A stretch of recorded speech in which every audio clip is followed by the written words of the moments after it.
ദൈവമായി നിങ്ങളുടെ മുമ്പാകെ നിൽപ്പാൻ കർത്താവ് നമുക്ക് എല്ലാവർക്കും ഒരു അവസരം നൽകിയിരിക്കുകയാണ്. ഞാൻ ദൈവത്തിന് സ്തോത്രം ചെയ്യുന്നു. ഞാൻ ശ്രദ്ധിച്ച ഒരു കാര്യം, പലരും എന്നോട് എവിടുന്നാ വരുന്നേ, എവിടെ പ്രവർത്തിക്കുന്നത് എന്നൊക്കെ ചോദിക്കുന്നു. അപ്പം ഒരു വാക്ക് അതിനെക്കുറിച്ച് പറയാം. ഞാൻ ആദ്യം മർത്തോമ പശ്ചാത്തലത്തിൽ നിന്നുമാണ് കർത്താവിനെ അറിയാൻ ഇടയായി തീർന്നത്.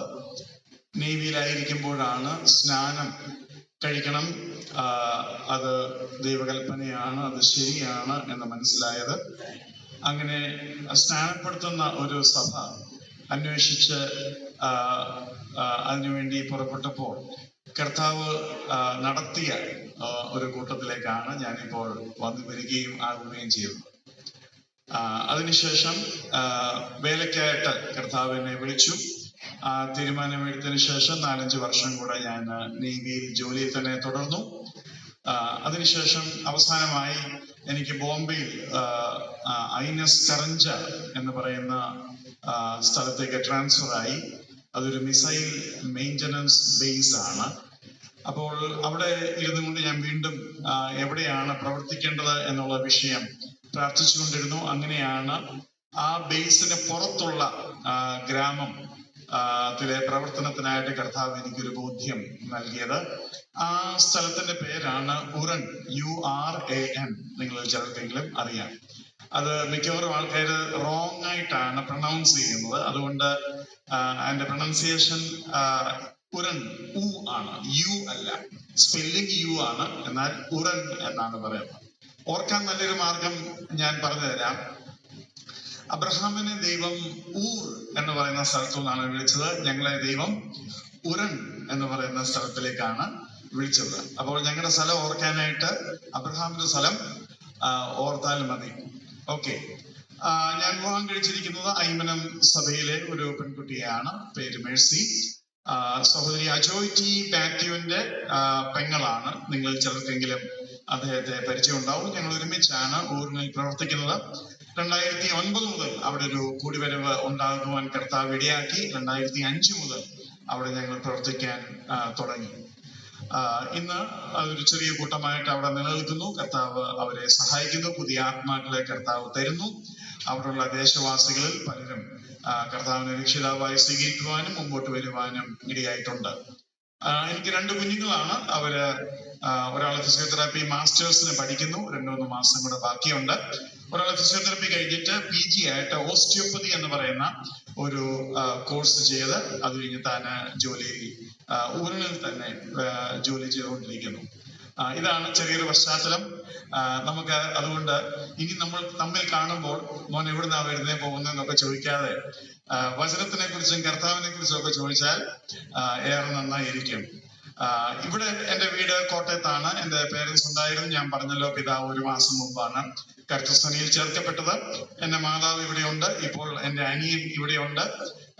ഒളശ അല്ലെങ്കിൽ ഐമനത്തിന് തൊട്ടടുത്ത് ഒളശ എന്ന് പറയുന്ന സ്ഥലത്താണ് ഞങ്ങൾ താമസിക്കുന്നത്. ഓക്കെ. അപ്പോൾ ഇന്നലെ പറഞ്ഞ ഭാഗത്തു നമുക്ക് തുടങ്ങാം. ഇന്നലെ നമ്മൾ പഠിച്ച ചില കാര്യങ്ങളിൽ ഒന്ന്, അബ്രഹാമിനോടുള്ള ബന്ധത്തിൽ ദൈവത്തിന്റെ കോൺഫിഡൻസ്, ദൈവത്തിന്റെ പ്രതീക്ഷയായിരുന്നു. ആ പ്രതീക്ഷ ഓരോ കുടുംബങ്ങളെ കുറിച്ചും, ഓരോ പുരുഷനെ കുറിച്ചും, ഓരോ സ്ത്രീയെ കുറിച്ചും ഉണ്ട്. മറ്റാർക്കും കുഞ്ഞുങ്ങളെ കൊടുക്കുന്നതിനെക്കാട്ടിലും ദൈവമക്കൾക്ക്, വിശ്വാസികൾക്ക് കുഞ്ഞുങ്ങളെ കൊടുക്കുവാൻ ദൈവത്തിന് താല്പര്യമുണ്ട്. അതിന്റെ കാരണം അവർ ദൈവത്തിന്റെ വകയാകുവാൻ, സ്വന്തം വകയാകുവാൻ. ഇന്ന് പാട്ടിൽ നമ്മൾ കേട്ടു, ഇവിടെ പാടിയതല്ല, അവിടെ കാസറ്റിൽ കേട്ടു, മകനെ നീ എന്റെ വക, നിന്നെ ഞാൻ വില കൊടുത്ത് മേടിച്ചു എന്നൊക്കെ പറഞ്ഞുള്ള പാട്ട് നമ്മൾ കേട്ടു. അപ്പോൾ ആ നിലയിൽ കർത്താവിന് വിശ്വാസികളുടെ കുടുംബജീവിതത്തിനോടുള്ള ബന്ധത്തിൽ ഏറെ പ്രതീക്ഷയുണ്ടെന്നും നാം കർത്താവിന്റെ വലിയ കൊയ്ത്തിന് ഈ നിലയിൽ ദൈവത്തിന്റെ കൃഷിക്ക് കൂട്ടുവേലക്കാരാണെന്നും ഒക്കെ നമ്മൾ ഇന്നലെ മനസ്സിലാക്കി. അത് മനസ്സിലാക്കുന്നതിനൊപ്പം തന്നെ പിശാച് കുടുംബം എന്ന് പറയുന്ന ദൈവം ഏറ്റവും സ്നേഹിക്കുന്ന വിശുദ്ധ ഇൻസ്റ്റിറ്റ്യൂഷൻ ഈ കാര്യത്തെ നശിപ്പിക്കുവാൻ ആദ്യം മുതലേ പിശാച് എന്ത് ചെയ്തു എന്നുള്ള വിഷയം നമ്മൾ ശ്രദ്ധിക്കാനിടയായി തീർന്നു. കുടുംബത്തെ നശിപ്പിച്ചാൽ പിന്നെ ദൈവത്തിന് ലോകത്തിൽ ബാക്കിയൊന്നുമില്ല എന്ന് പിശാചിന് അറിയാം. അതുകൊണ്ട് തന്നെ കുടുംബം ഒരു നാശത്തിന്റെ വക്കിൽ എത്തിയപ്പോൾ നോഹയുടെ കാലത്ത് ദൈവം ഒരു പുതിയ തുടക്കത്തിന് തീരുമാനമെടുത്തു. അങ്ങനെയാണ് നോഹയും കുടുംബവും പിന്നീട് മുമ്പോട്ട് പോകുന്നത്. സൊദോം ഗൊമോറയിൽ ആ പാപം വീണ്ടും ശക്തമായി മുമ്പോട്ട് വന്നപ്പോൾ ദൈവത്തിന് അതിനെ പൂർണ്ണമായി നശിപ്പിക്കേണ്ടതായിട്ട് വന്നു. അപ്പോൾ ഇനി LGBTQ മുഖാന്തരം ഇതേ പാപം വീണ്ടും വരും എന്നുള്ളത് റോമാലേഖനത്തിൽ പ്രവചന രൂപേണ, റോമാലേഖനത്തിൽ പ്രവചനമുണ്ടെന്ന് നമ്മൾ കണ്ടിട്ടില്ല, എന്നാൽ പ്രവചന രൂപേണ പൗലോസ് പറയുന്നുണ്ട് അതങ്ങനെ സംഭവിക്കും, അങ്ങനെ സംഭവിച്ചുകൊണ്ടിരിക്കുന്നു. അത് ചെയ്യുന്നവർ മരണയോഗ്യർ എന്നുള്ളത് നമ്മൾ അവിടെ കണ്ടു. അതുകൂടാതെ അത് ചെയ്യുകയും ചെയ്യുന്നവരിൽ പ്രസാദിക്കുകയും ചെയ്യുന്നു. അതൊരു സ്പെഷ്യൽ ടെർമിനോളജിയാണ് എന്ന് ഞാൻ പറഞ്ഞു. LGBTQ-കാരുടെ ഒരു പ്രധാന കാര്യം എന്നാ ചോദിച്ചു കഴിഞ്ഞാൽ അവർ സാമൂഹിക അംഗീകാരം അവരുടെ പാപത്തിന് വേണം എന്നുള്ളതാണ് അവരുടെ പാപത്തിന്റെ പ്രത്യേകത എന്നുള്ളത് നമ്മൾ ശ്രദ്ധിച്ചു. അപ്പോൾ ആ നിലയിലും നമ്മൾ ആ കാര്യങ്ങളെ ശ്രദ്ധിക്കാനായിട്ട് ഇടയായി തീർന്നു. പിന്നീട് നമ്മൾ ശ്രദ്ധിച്ചത് ഒരു കുഞ്ഞ് പ്രത്യേകിച്ച് വിശ്വാസ കുടുംബത്തിൽ ജനിക്കുമ്പോൾ രണ്ട് കാര്യങ്ങൾ നമ്മൾ കാണണം. The potential of sin in a child. ഒരു കുഞ്ഞിൽ പാപത്തിന്റെ സാധ്യതകളെ നാം കാണണം. പാപത്തിന്റെ എല്ലാ DNA-യോട് കൂടെയാണ് ഒരു കുഞ്ഞ് ജനിക്കുന്നത്. ഒരു കുഞ്ഞ് ഏറ്റവും അപകടകാരിയായിരിക്കുന്ന വ്യക്തിയായി തന്നെ നാം കാണണം. ഒരു പാപിയും കൂടെ ഈ ലോകത്തിൽ ജനിച്ചിരിക്കുന്നു. ഒരു വലിയ യുദ്ധത്തിന് തുടക്കമിട്ടിരിക്കുന്നു. ഈ കുഞ്ഞ് പൂർണ്ണമായും ഇപ്പോൾ മരണത്തിന് അധീനമാണ്, പിശാചിന്റെ വകയാണ്. അതിൽ നിന്നും തട്ടിപ്പറിച്ച് ക്രിസ്തുവിന്റെ വകയാക്കുക എന്ന വലിയ ദൗത്യത്തിലേക്ക് മാതാപിതാക്കൾ പ്രവേശിക്കുക. അവൻ ജനിക്കുന്നത് പാപിയായിട്ടാണ്, രക്ഷിക്കപ്പെട്ടവനായിട്ടല്ല. ഈ മരിച്ച ആത്മാവിനെ ദൈവവുമായിട്ടുള്ള ബന്ധത്തിലേക്ക് കൊണ്ടുവരികയാണ്. മരിച്ച ആത്മാവെന്ന് പറയുമ്പോൾ ആത്മാവിന് അങ്ങ് ചത്തു കിടക്കുക, ഇനി ശേഷിയൊന്നുമില്ല, അങ്ങനല്ല അതിന്റെ അർത്ഥം. അങ്ങനെ പഠിപ്പിക്കുന്നവരുണ്ട്, അങ്ങനെ ഉപദേശങ്ങൾ പുരോഗമിച്ച് വന്നിട്ടുണ്ട്. എന്നാൽ അവിടെ മരണം എന്നുള്ള വാക്കുകൊണ്ട് ഉദ്ദേശിക്കുന്നത് എന്താണെന്ന് ഒരു മിനിറ്റ് കൊണ്ട് അങ്ങ് പറഞ്ഞ് ഞാൻ മുമ്പോട്ട് പോകാം. അത് പറയുമ്പോൾ കുഞ്ഞുങ്ങളും വലിയവരും ഒക്കെ പെട്ടെന്ന് ഗ്രാസ്പ് ചെയ്യും എന്ന് ഞാൻ വിശ്വസിക്കുകയാണ്. മരണം എന്ന് വെച്ചാൽ എന്താ? ആരും മരിക്കുന്നില്ല, എല്ലാവരും ഒന്നെങ്കിൽ സ്വർഗത്തിൽ അല്ലെ നരകത്തിൽ ജീവിച്ചിരിപ്പുണ്ട്. അതുകൊണ്ട് ദൈവം മരിച്ചവരില്ലെന്നൊക്കെ പറഞ്ഞുകൊണ്ട് യേശുക്രിസ്തുവിനോട് തർക്കിക്കാനായിട്ട് ചിലർ ചെന്നപ്പോൾ, സദൂക്യരൊക്കെ ചെന്നപ്പോൾ കർത്താവ് പറഞ്ഞു അവൻ ജീവനുള്ളവരുടെ ദൈവമാണ്, അവൻ അബ്രഹാമിന്റെയും ഇസ്ഹാക്കിന്റെയും ദൈവമാകുന്നു. I am the God of the father of Abraham, Isaac and Jacob. I am. ഇപ്പോഴും ആകുന്നു. ഇപ്പോഴെങ്ങനെ ആകുന്നു? അവരൊക്കെ മരിച്ചുപോയില്ലേ? ഇല്ല, മരിച്ചിട്ടില്ല. അവരൊക്കെ എന്റെ അടുക്കലുണ്ട്, അവരൊക്കെ ജീവിച്ചിരിക്കുന്നു. അവൻ ജീവനുള്ളവരുടെ ദൈവമാണ്. അപ്പോൾ യേശുക്രിസ്തു പറയുകയാണ് nobody has died. അപ്പോൾ നമ്മൾ മനസ്സിലാക്കണം. അപ്പോൾ ശാരീരിക മരണം എന്നൊന്നുണ്ട്, ആത്മീക മരണം എന്നൊന്നുണ്ട്. അപ്പൊ ശാരീരിക മരണം കൊണ്ട് എന്തോ ഉദ്ദേശിക്കുന്നത്? ബന്ധപ്പെടുവാനുള്ള സാധ്യത നിന്നുപോയി. മരിച്ചു പോയിരിക്കുന്ന വ്യക്തിയെ എത്ര കുലുക്കി ഡാഡി ഡാഡി എന്ന് വിളിച്ചാലും കണക്ട് ആവത്തില്ല. അതുകൊണ്ടല്ല നമ്മൾ ചിലപ്പോ പറയുന്നത് ഫോൺ ചത്തുപോയി, ഫോൺ ഈസ് ഡെഡ് എന്ന് വെച്ചാൽ കണക്ട് ചെയ്യാൻ, കമ്മ്യൂണിക്കേറ്റ് ചെയ്യാൻ സാധിക്കണം. The phone is dead. അപ്പോൾ ആ അർത്ഥത്തിൽ കണക്ട് ചെയ്യുവാൻ സാധിക്കാത്ത അവസ്ഥ. അപ്പോൾ ആത്മാവ് മരിച്ചതാണെന്ന് പറഞ്ഞ അർത്ഥം എന്തുവാ? ദൈവവുമായി ബന്ധമില്ലാത്ത അവസ്ഥ, കണക്ട് ചെയ്യുവാൻ പറ്റാത്ത അവസ്ഥ. അതുകൊണ്ട് പറയാണ് കർത്താവായ യേശുക്രിസ്തുവിൽ വിശ്വസിക്കുമ്പോൾ നിനക്ക് ജീവൻ ലഭിക്കും. ജീവൻ ലഭിക്കും എന്ന് വെച്ചാൽ കണക്ഷൻ ലഭിക്കുമെന്നാണ്. മകൻ അപ്പൻ എന്ന ബന്ധം ലഭിക്കുമെന്നാണ്. ഇനി വ്യക്തികൾ തമ്മിലും ഈ മരണമുണ്ട്. നീ പാപം ചെയ്യാ, നീ എന്നോട് പാപം ചെയ്താൽ നാളത്തോട് ഞാൻ നിന്നോട് മിണ്ടുകയല്ല. എന്തോ അവിടെ സംഭവിച്ചേ? ബന്ധപ്പെടാൻ കഴിയാത്ത, സംസാരിക്കാൻ കഴിയാത്ത ഒരു മാനസിക അവസ്ഥയിലേക്ക് എത്തി മരണം. അതുകൊണ്ടാണല്ലോ ചില അപ്പന്മാരെ വീട്ടിൽ വഴക്കൊക്കെ ഉണ്ടായി ചെറുക്കനെ വീട്ടിൽ നിന്നൊക്കെ പുറത്തിറക്കുന്ന സമയത്ത് നീ എന്നോടുള്ള ബന്ധത്തിൽ നീ എന്ത് ചെയ്തു? നീ ചത്തു, നീ മരിച്ചു എന്നൊക്കെ പറയും അല്ലേ? എനിക്കിങ്ങനെ ഒരു മകനില്ലെന്ന് ഞാൻ വിചാരിച്ചോളാം. അപ്പോൾ ആ ബന്ധമില്ലായ്മ അവിടെ പറയുന്നത്. അപ്പോൾ ആ മരണമുള്ള കുഞ്ഞാ വന്നിരിക്കുന്നത്. ആ കുഞ്ഞിനെ ദൈവത്തിന്റെ ബന്ധത്തിലേക്ക് വരുന്നത് യേശുക്രിസ്തുവിന്റെ ക്രൂശിലൂടെയും അവൻ ചൊരിഞ്ഞ രക്തത്തിലൂടെയാണ്. ആ ബന്ധ സ്ഥാപനത്തിന് വിരോധമായി, ആ ബന്ധം സ്ഥാപിക്കുന്നതിന് എതിരായിട്ടുള്ളത് പാപമാണ്. ആ പാപം യേശുക്രിസ്തു അങ്ങ് കഴുകിക്കളയും. അതോടുകൂടെ ബന്ധം മടങ്ങി വന്നു. ഇത് ഗവൺമെന്റ് തലത്തിലുണ്ട്. ഞാൻ വ്യക്തിതലത്തിൽ പറഞ്ഞു, ശാരീരിക തലത്തിൽ പറഞ്ഞു, ആത്മാവിന്റെ തലത്തിൽ പറഞ്ഞു. ഇത് ഗവൺമെന്റ് തലത്തിലുമുണ്ട്. ഗവൺമെന്റ് തലത്തിൽ എങ്ങനെയാണ്? നീ ഒരു തെറ്റ് ചെയ്തു, കോടതിയിൽ കയറ്റുന്നു, കോടതി നിന്നെ ന്യായം വിധിക്കുന്നു, നിന്നെ ജയിലിൽ ഇടുന്നു. ജയിലിടുമ്പോൾ നിനക്ക് സമൂഹവുമായും നിന്റെ കുടുംബവുമായും ബന്ധം സ്ഥാപിക്കാൻ കഴിയാതെ പോകുന്നു. ബന്ധമില്ലായ്മ. അപ്പോൾ എവരിവെയർ, വ്യക്തിബന്ധമായാലും സാമൂഹികമായാലും ഗവൺമെന്റ് തലമായാലും ദൈവത്തോടുള്ള ബന്ധത്തിലായാലും മരണത്തിന്റെ സ്വഭാവം നിങ്ങൾക്ക് ഏകദേശം മനസ്സിലായി എന്ന് ഞാൻ ചിന്തിക്കുകയാണ്. അപ്പോൾ തിന്നുന്ന നാളിൽ മരിക്കും എന്ന് വെച്ചാൽ തിന്ന നാളിൽ ദൈവം ആദമനെ വിളിച്ചു, ആദമേ നീ എവിടെ? കണക്ട് ആവുന്നില്ല. Hello Adam, no connection. What happens? പറയാണ്, ഞാൻ പാപം ചെയ്തു, ഞാൻ നഗ്നനാണ്. ഓ, എല്ലാ കണക്ഷനും പോയി. അപ്പോൾ ആ കണക്ഷൻ, ആ ബന്ധം മടങ്ങി വരണം. ഇനി തമ്മിൽ പിണങ്ങിയിരിക്കുന്നവർ വഴക്കുണ്ടാക്കും, പക്ഷെ തമ്മിൽ പിണങ്ങിയിരിക്കുന്നവർക്ക് ജീവന്റെ ബന്ധം ഉണ്ടാകണം. എന്ന് വെച്ചാൽ ദൈവത്തോട് ബന്ധപ്പെടാൻ കഴിയുന്നില്ല എന്ന് പറയുമ്പോൾ സംസാരിക്കാൻ കഴിയത്തില്ലെന്നല്ല, പക്ഷെ ബന്ധം എന്തെങ്കിലും പോയി കിടക്കുക. എന്ന് വെച്ച് കഴിഞ്ഞാൽ ആദമും ദൈവവും തമ്മിൽ സംഭാഷണമുണ്ട്, പക്ഷെ അതൊരു ഊഷ്മളമായ ജീവനുള്ള ബന്ധമല്ല, മറിച്ച് പാപകരമായ ഒരു ബന്ധമാണ്. അപ്പോൾ ആ ബന്ധം അത് ജീവനുള്ളതായിട്ട് പറയാനാവില്ല. അതുകൊണ്ടാണ് രണ്ടാം മരണം എന്ന് പറയുന്നത്. രണ്ടാം മരണം നിത്യമരണം. അപ്പോൾ നിത്യമരണം എന്ന് വെച്ചാൽ എന്താ? ഒരിക്കലും കണക്ഷൻ തിരിച്ചു പിടിക്കുവാൻ കഴിയാത്ത വിച്ഛേദനം. എന്ത് മനസ്സിലായി? A connection which can never be repaired, never be connected, eternal disconnection, നിത്യ വേർപാട്. അപ്പോൾ മരണത്തിന്റെ പ്രത്യേകത അതാണ്. നിത്യമരണം എന്ന് പറഞ്ഞാൽ നെവർ ക്യാൻ ബി റിപ്പയർ. ഇനി ഒരിക്കലും റിപ്പയർ സാധിക്കാത്ത നിലയിൽ നിങ്ങൾ അങ്ങോട്ട് പറഞ്ഞു പിടിക്കുക. അങ്ങനെയാണെങ്കിൽ നിത്യജീവൻ എന്തുവാ? സ്തോത്രം. ഒരിക്കലും വിച്ഛേദിക്കപ്പെടാത്ത ബന്ധത്തിലേക്ക് നീ പ്രവേശിച്ചു. ഹല്ലേലൂയ. ഞാൻ എത്ര കുറവുള്ളവനായാലും എന്റെ കർത്താവുമായിട്ടുള്ള മണവാട്ടി മണവാളൻ എന്ന് പറയുന്ന ബന്ധം, അപ്പൻ മക്കൾ എന്ന് പറയുന്ന ബന്ധം, ഇടയൻ ആട് എന്ന് പറയുന്ന ബന്ധം, പുരോഹിതൻ മഹാപുരോഹിതൻ എന്ന് പറയുന്ന ബന്ധം, ജീവനുള്ള കല്ലുകളും മൂലക്കല്ലും എന്ന് പറയുന്ന ബന്ധം, ഇവയൊന്നും നഷ്ടപ്പെടത്തില്ല.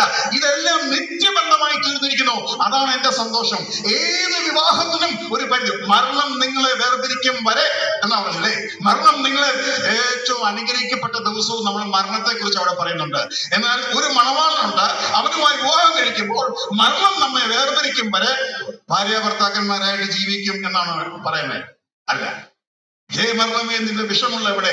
ആ സ്റ്റിങ്കിങ് പവർ അതങ്ങ് മാറ്റി. അതാണ് നിത്യജീവൻ എന്നുകൊണ്ട് ഉദ്ദേശിക്കുന്നത്. അപ്പോൾ ഈ കുഞ്ഞിനെ നിത്യജീവനിലായിരിക്കുന്ന ആ ബന്ധത്തിലേക്ക് കൊണ്ടുവരുന്ന വലിയ ശുശ്രൂഷയാണ് നമുക്കുള്ളത്. അത് അത്രയും പറഞ്ഞപ്പോൾ അതിനോട് ചേർത്തൊരു വാക്യം കൂടെ ഞാൻ പറയാം. ഈ കുഞ്ഞിനെ രക്ഷിക്കപ്പെടുത്താൻ മാനുഷിക നിലയിൽ മാതാപിതാക്കൾ ചിലപ്പോൾ ഫോഴ്സ് ചെയ്യും. അത് സൂക്ഷിക്കണം. അത് കുഞ്ഞിന് ദോഷം ചെയ്യും. രക്ഷിക്കപ്പെടുകയില്ല എന്ന് ഞാൻ പറയുന്നില്ല, പക്ഷെ കുഞ്ഞിന് ദോഷം ചെയ്യും. എങ്ങനെ ദോഷം ചെയ്യും? ഇന്ന് പല കുഞ്ഞുങ്ങൾക്കും ഞാൻ ശരിക്കും രക്ഷിക്കപ്പെട്ടതാണോ എന്നൊരു സംശയം. അതെന്താ? ഞാൻ പറഞ്ഞോട്ടെ. ഒരു കുഞ്ഞ് വയറ്റിൽ 9 മാസം ജീവിക്കണം. ഗർഭത്തിൽ, അമ്മയുടെ ഗർഭപാത്രത്തിൽ 9 മാസം ജീവിക്കണം. 7-ാം മാസത്തിൽ വേണമെങ്കിലും നമുക്ക് ആളിനെ പുറത്തെടുക്കാം കേട്ടോ. കുഴപ്പമുണ്ടോ? ഒരു കുഴപ്പമില്ല, കുഞ്ഞ് ജീവിക്കും. പക്ഷെ ഒരു കുഴപ്പം, കുഞ്ഞിന് അത് ദോഷമാണ്. ഞാൻ പറയുന്നത് മനസ്സിലായോ? ഒരു മുട്ടയിൽ നിന്നും ഒരു കോഴിക്കുഞ്ഞ് പുറത്തു വരാൻ സ്വയമേ എടുക്കുന്ന ഒരു സമയമുണ്ട്. അതിനു മുമ്പ് അതിനെ ഹെൽപ്പ് ചെയ്താൽ ആ കോഴിക്കുഞ്ഞ് മറ്റെല്ലാ കോഴിക്കുഞ്ഞുങ്ങളെക്കാട്ടിലും ക്ഷീണമുള്ളതായിരിക്കും. ഇങ്ങനെയാണ് എല്ലാ കാര്യത്തിലും. ഇനി നമുക്ക് വേറെ രൂപത്തിൽ നോക്കാം. ഇറച്ചി അല്ലെങ്കിൽ ചോറ്, അരി നമ്മൾ പാത്രത്തിൽ ഇടുന്നു. അതിന് വെന്ത് വരാനൊരു സമയം എടുക്കും അല്ലേ? അതിന് മുമ്പ് എടുത്താലോ? എടുത്തവൻ ചവച്ച് കുഴയും അല്ലേ? കാരണം എന്താ? വേകാത്ത ഇറച്ചി അല്ലേ എന്ന് പറഞ്ഞ പോലെ ദൈവം ഇന്ന് ചില വിശ്വാസികളെ കൊണ്ട് ചവച്ച് കുഴയുക. കാരണം എന്താ? ഇത് വെന്തിട്ടില്ലപ്പ, വേഗത്തിന് മുമ്പ് വാങ്ങിയെടുത്തു, വേഗത്തിന് മുമ്പ് വിളമ്പി. അപ്പോൾ എന്താ ഇവിടെ പറയുന്നത്? പരിശുദ്ധാത്മാവ് പാപത്തെക്കുറിച്ചും നീതിയെക്കുറിച്ചും ന്യായവിധിയെക്കുറിച്ചും ഒരു കുഞ്ഞിന് ബോധ്യം വരുത്തുന്ന ശുശ്രൂഷ. ആ ശുശ്രൂഷയുടെ തികവിങ്കൽ ആ കുഞ്ഞിന്റെ അകത്തുനിന്ന് ആവി എന്ന് വെച്ചാൽ പ്രഷർ കുക്കറിന്റെ പ്രഷറിന്റെ വിസിൽ അടിക്കുന്ന പോലെ അവന്റെ ഉള്ളിൽ നിന്നും എനിക്ക് രക്ഷിക്കപ്പെടണം എന്ന് പറയുന്ന ആ ആവി പുറത്തു വരും, ആ ശബ്ദം പുറത്തു വരും. യജമാനന്മാരെ, രക്ഷ പ്രാപിപ്പാൻ ഞാൻ എന്ത് ചെയ്യണം? അത് ഇവരൊന്നും പ്രസംഗിച്ചുകൊണ്ടല്ല, പരിശുദ്ധാത്മാവിന്റെ ബോധ്യം. നമ്മൾ പലപ്പോഴും പാപികളെ അല്ലെ അവിശ്വാസികളെ അവർ പാപികളാണെന്ന് ബോധ്യപ്പെടുത്തും. അത് വേണം, അത് വേണ്ടാത്ത കാര്യമൊന്നുമില്ല, അത് വേണം. പക്ഷെ അതല്ല അതിന്റെ ഫുൾഫിൽമെന്റ്, അത് കംപ്ലീറ്റ് ആകുന്നില്ല അവർക്ക്. ഒരു വ്യക്തി പാപിയാണെന്ന് ബോധ്യപ്പെടുത്തേണ്ടത് പരിശുദ്ധാത്മാവാണ്. എന്നാ പിന്നെ പരിശുദ്ധാത്മാവ് ഈ ജോലി എന്താ കൊടുത്തേ? അവൻ വരുമ്പോൾ, പരിശുദ്ധാത്മാവ് വരുമ്പോൾ അവൻ ലോകത്തെ പാപത്തെക്കുറിച്ചും നീതിയെക്കുറിച്ചും ന്യായവിധിയെക്കുറിച്ചും ബോധ്യം വരുത്തും. പിന്നെ സുവിശേഷകൻ ബോധ്യം വരുത്തിയാൽ അത്രയും പണി പരിശുദ്ധാത്മാവിന് കുറവാ. അങ്ങനെയാണോ? നീ പറയുമ്പോൾ പരിശുദ്ധാത്മാവ് കൊടുക്കുന്ന പാപബോധമുണ്ട്. പരിശുദ്ധാത്മാവ് കൊടുക്കുന്ന പാപബോധം അവൻ എന്ത് ചെയ്തു എന്ന് മാത്രമല്ല, അവൻ ആരാണ്, അവൻ എന്താണ്. ഞാൻ കഴിഞ്ഞ പ്രാവശ്യം പറഞ്ഞു, കുഞ്ഞുങ്ങൾ എന്ത് തെറ്റ് ചെയ്താലും ആ തെറ്റ് പാപമാണെന്ന് അവരെ പഠിപ്പിക്കണം. എന്നാൽ അത് എന്തിനകത്തുനിന്ന് വന്നു എന്നുള്ളത് പഠിപ്പിക്കുമ്പോൾ ആ കുഞ്ഞിന് മനസ്സിലാവും, ഞാൻ പാപം ചെയ്തു, പക്ഷെ അതിലുപരിയായി ഞാൻ പാപിയാണ്, അതുകൊണ്ടാ ചെയ്തത്. ഇതിനകത്തുനിന്ന് വന്നതാ, ഇതിനകത്ത് ഇതുണ്ട്. ഞാൻ ഒരിക്കലും ചെയ്തില്ലെങ്കിലും ഇത് ഇതിന്റെ അകത്തുണ്ട്. കൊലപാതകം, വ്യഭിചാരം എല്ലാം ഹൃദയത്തിൽ നിന്നും വരുന്നു എന്ന് കർത്താവ് പഠിപ്പിക്കുന്നു. അപ്പൊ ഈ ഹൃദയത്തിൽ ഈ മസാല ഉണ്ട്. ഈ ഞാൻ ആരാണ് എന്നുള്ളതാണ് പാപി എന്ന വാക്കിന്റെ അർത്ഥം. ചെയ്ത പാപത്തിന്റെ കണക്കിലല്ല. ഇപ്പൊ ഞാൻ എന്റെ കുഞ്ഞിനൊരു കളിപ്പാട്ടം മേടിച്ചു കൊടുത്തു. അപ്പൊ കുഞ്ഞു പറയാ, പപ്പയ്ക്ക് എന്നോട് സ്നേഹമുണ്ട്. ഒരു കളിപ്പാട്ടം കൊണ്ട് എന്റെ സ്നേഹം മനസ്സിലാവുമോ? നാളെ ഒരു ആവശ്യം വന്നാൽ എനിക്കുള്ളത് എല്ലാം വിറ്റ് അവന്റെ ആവശ്യങ്ങളെ തികയ്ക്കുന്നവരല്ലേ അപ്പന്മാരിൽ 99%. അന്നേരവും പറയാൻ പറ്റുമോ ഇപ്പം പപ്പയ്ക്കയുടെ സ്നേഹം മുഴുവൻ എനിക്ക് മനസ്സിലായി എന്ന് വെച്ച് കഴിഞ്ഞാൽ നാം ചെയ്ത പാപം നമ്മുടെ സാക്ഷാൽ അവസ്ഥയുടെ ഒരു അംശം മാത്രമാണ് പുറത്തു വരുന്നത്. So sin of a person is not what he has committed. Sin of a person is equivalent to the potential of sin he has within himself. ഒരു വ്യക്തിയുടെ ഉള്ളിൽ എന്തെങ്കിലും പാപം ചെയ്യുവാനുള്ള കഴിവ് ജന്മന അവന് ലഭിച്ചുവോ അത് വെച്ച് വേണം ആ വ്യക്തിയെ പാപി എന്ന് പറയാൻ. അപ്പൊ ഞാനൊരു നല്ല ഉദാഹരണം പറയാം, നല്ലൊരു പ്രാക്ടീസ് ഞാൻ പറഞ്ഞുതരാം. ഇന്ന് മുതൽ നിങ്ങൾ പ്രാക്ടീസ് ചെയ്യണം. ഏത് പാപം കണ്ടാലും, പ്രത്യേകിച്ച് ഞാൻ ചെയ്യുന്നൊരു കാര്യം, ഈ പത്രവാർത്തയൊക്കെ കാണുമ്പോൾ കൊന്നു, വ്യഭിചാരം ചെയ്തു, തലക്കടിച്ചു കൊന്നു, സ്വന്തം അപ്പനെ കൊന്നു, സ്വന്തം ഭാര്യയെ കൊന്നു, അല്ലെ അങ്ങനെയുള്ള കാര്യങ്ങൾ അത് വായിക്കുമ്പം അത് ആ വർഗത്തിൽപ്പെട്ടതാണല്ലോ ഞാൻ. ഈ വർഗത്തോട് ദൈവമേ നീ ക്ഷമിക്കണമേ. കാരണം ഈ വർഗത്തോട് ദൈവത്തിന് ക്ഷമയില്ല, എന്നോട് ക്ഷമയില്ല. ഞാൻ ഈ വർഗത്തിൽപ്പെട്ടതാ. മനുഷ്യനോട് ക്ഷമിക്കണമേ, മനുഷ്യനോട് കരുണ കാണിക്കണമേ. ആ കൂട്ടത്തിൽപ്പെട്ടതാ ഞാനും അവനും തമ്മിൽ ഒരു വ്യത്യാസവുമില്ല. കർത്താവിനെ രക്ഷിച്ചു. ഞാൻ ജീവിക്കുന്ന സാഹചര്യങ്ങളുടെ വ്യത്യാസം കാരണം അവൻ ചെയ്യുന്ന അത്രയും ഞാൻ ചെയ്തില്ലെന്നേ ഉള്ളൂ. അകത്ത് ഞാൻ സെയിമാണ്. അതുകൊണ്ട് ഏത് പാപം ചെയ്യുന്ന വ്യക്തിയെ കാണുമ്പോഴും ഞാൻ എന്റെ സാക്ഷാൽ അവസ്ഥയെ ഒന്ന് കാണുകയും ദൈവത്തോട്, കർത്താവെ മനുഷ്യവർഗത്തോട് കരുണ കാണിക്കണമെന്ന് അറിയാതെ പറഞ്ഞു പോകുന്നത്. കാരണം കൂട്ടത്തെ എനിക്ക് വെച്ചിരി കരുണ ലഭിക്കും എന്ന് ചിന്തിച്ചു പോയി. This is what you are. പ്രിയമുള്ളവരെ, ഇത് നിങ്ങൾക്ക് മനസ്സിലാകുന്നുണ്ടോ? ആ പാപം ചെയ്ത മനുഷ്യൻ ചെയ്ത പാപം ചെയ്യാനുള്ള കഴിവ് നിനക്കുണ്ട്. ചിലർ പറയുന്നത് രക്ഷിക്കപ്പെട്ട് കഴിഞ്ഞാൽ ഇന്ന പാപം ചെയ്യത്തില്ലെന്ന്. അത് തെറ്റായ ധാരണയാണോ? രക്ഷിക്കപ്പെട്ട വ്യക്തിക്ക് എല്ലാ പാപം ചെയ്യുവാനുമുള്ള കഴിവുണ്ട്. അവൻ ചെയ്യാതിരിക്കാൻ പരമാവധി ശ്രമിക്കുന്ന കാര്യങ്ങൾ ഉണ്ടായിരിക്കാം. എന്നാൽ രക്ഷിക്കപ്പെട്ട വ്യക്തിക്ക് ചെയ്യുവാൻ ചെയ്യാൻ കഴിയാത്തതായി ഒരു പാപവുമില്ല എന്നുള്ള കാര്യം നമ്മൾ മനസ്സിലാക്കണം. നമ്മുടെ ഒരു കഴിവും നഷ്ടപ്പെടുന്നില്ല. എന്നാൽ നമുക്ക് ദൈവവുമായിട്ടൊരു ബന്ധം വന്നോ, നമ്മുടെ സകല പാപത്തിനും നമ്മുടെ ഉള്ള അവസ്ഥയ്ക്കും ഉള്ള വലിയ പെനാൽറ്റി, അതിനുള്ള വേജസ്, അതിനുള്ള കൂലി ദൈവം കൊടുത്തു വീട്ടി. അങ്ങനെ നാം ഫ്രീ ആയ പാപിയാണ്, ക്ഷമ ലഭിച്ച പാപിയാണ്. അതുകൊണ്ട് സ്വർഗത്തിൽ പോകുന്നവരും നരകത്തിൽ പോകുന്നവരും പാപികൾ തന്നെയാണ്. ഞാൻ പറയുന്നത് കേട്ടോ. സ്വർഗത്തിൽ പോകുന്നവരും നരകത്തിൽ പോകുന്നവരും പാപികൾ തന്നെ. സ്വർഗത്തിൽ പോകുന്നവർ ക്ഷമ കെട്ടിയ പാപികൾ, നരകത്തിൽ പോകുന്നവർ ക്ഷമ ലഭിക്കാത്ത പാപികൾ. അപ്പൊ ഞാനാരാ? ക്ഷമ ലഭിച്ച പാപി. അപ്പൊ സുവിശേഷം പറയുമ്പോ ആരും പറയാം, നിന്നെയൊക്കെ എനിക്കറിയാം, അറിയാമെങ്കിൽ വളരെ സന്തോഷം, എനിക്ക് ക്ഷമ ലഭിച്ചു. ക്ഷമ ലഭിച്ച പാപിയാ ഞാൻ. അതുകൊണ്ട് യേശു പാപികളെ രക്ഷിപ്പാൻ ഇരിക്കുകൊണ്ട് അവന് യേശു എന്ന പേരിടണം. ആ പേരിന്റെ ആ സ്ഥാനമത. He came for sinners. ഞാൻ പാപികൾക്ക് വേണ്ടി വന്നിരിക്കുന്നു. അപ്പോൾ ആ നിലയിൽ വേണം ആ കാര്യം മനസ്സിലാക്കാൻ. അതുകൊണ്ട് കുഞ്ഞുങ്ങളോട് സുവിശേഷം പറയുമ്പോൾ, പ്രത്യേകിച്ച് സൺഡേ സ്കൂൾ ടീച്ചറോട് എനിക്കുള്ള വലിയ അപേക്ഷയാണ്, നിങ്ങൾ ഈ വർഷം ഇത്ര പേര് രക്ഷിക്കപ്പെട്ടു എന്നുള്ള ആ നമ്പർ കളിയിൽ പോകരുത്. എന്നാൽ സുവിശേഷം ശക്തമായി പറയണം. ആ കുഞ്ഞിന് സമാധാനമില്ലാത്ത നിലയിൽ ആ കുഞ്ഞിനോട് പരിശുദ്ധാത്മാവ് ഇടപെടും, നല്ലപോലെ വേഗം അവൻ ദൈവത്തിന്റെ പ്രഷറിൽ വെന്ത് രക്ഷിക്കപ്പെടും.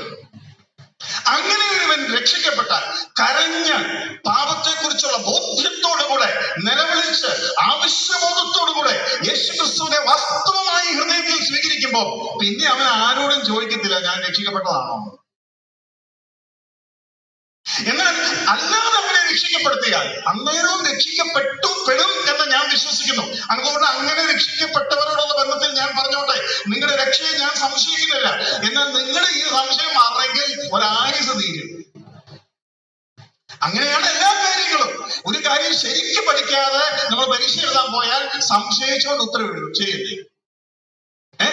ഒരു വ്യക്തിയെ ശരിക്കും ഇഷ്ടപ്പെടാതെ വിവാഹം കഴിച്ചാൽ എന്നും സംശയമായിരിക്കും, നിനക്ക് എന്നോട് സ്നേഹമുണ്ടോ, ശരിയല്ലേ? ഏതൊരു കാര്യവും നന്നായി ഉറപ്പിക്കേണ്ടത് ആവശ്യമാണ്, പ്രത്യേകിച്ച് രക്ഷയോടുള്ള ബന്ധത്തിൽ. അപ്പോൾ ആ കാര്യം നിങ്ങൾക്ക് തീർച്ചയായിട്ടും പ്രയോജനപ്പെടും എന്ന് ഞാൻ കരുതുകയാണ്.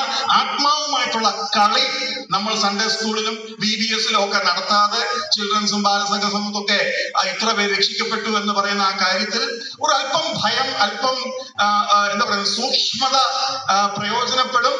ഞാൻ വീണ്ടും പറയുന്നു, അങ്ങനെയുള്ള രക്ഷിക്കപ്പെട്ടിട്ടില്ല എന്ന് പറയാൻ ഞാൻ ആളല്ല.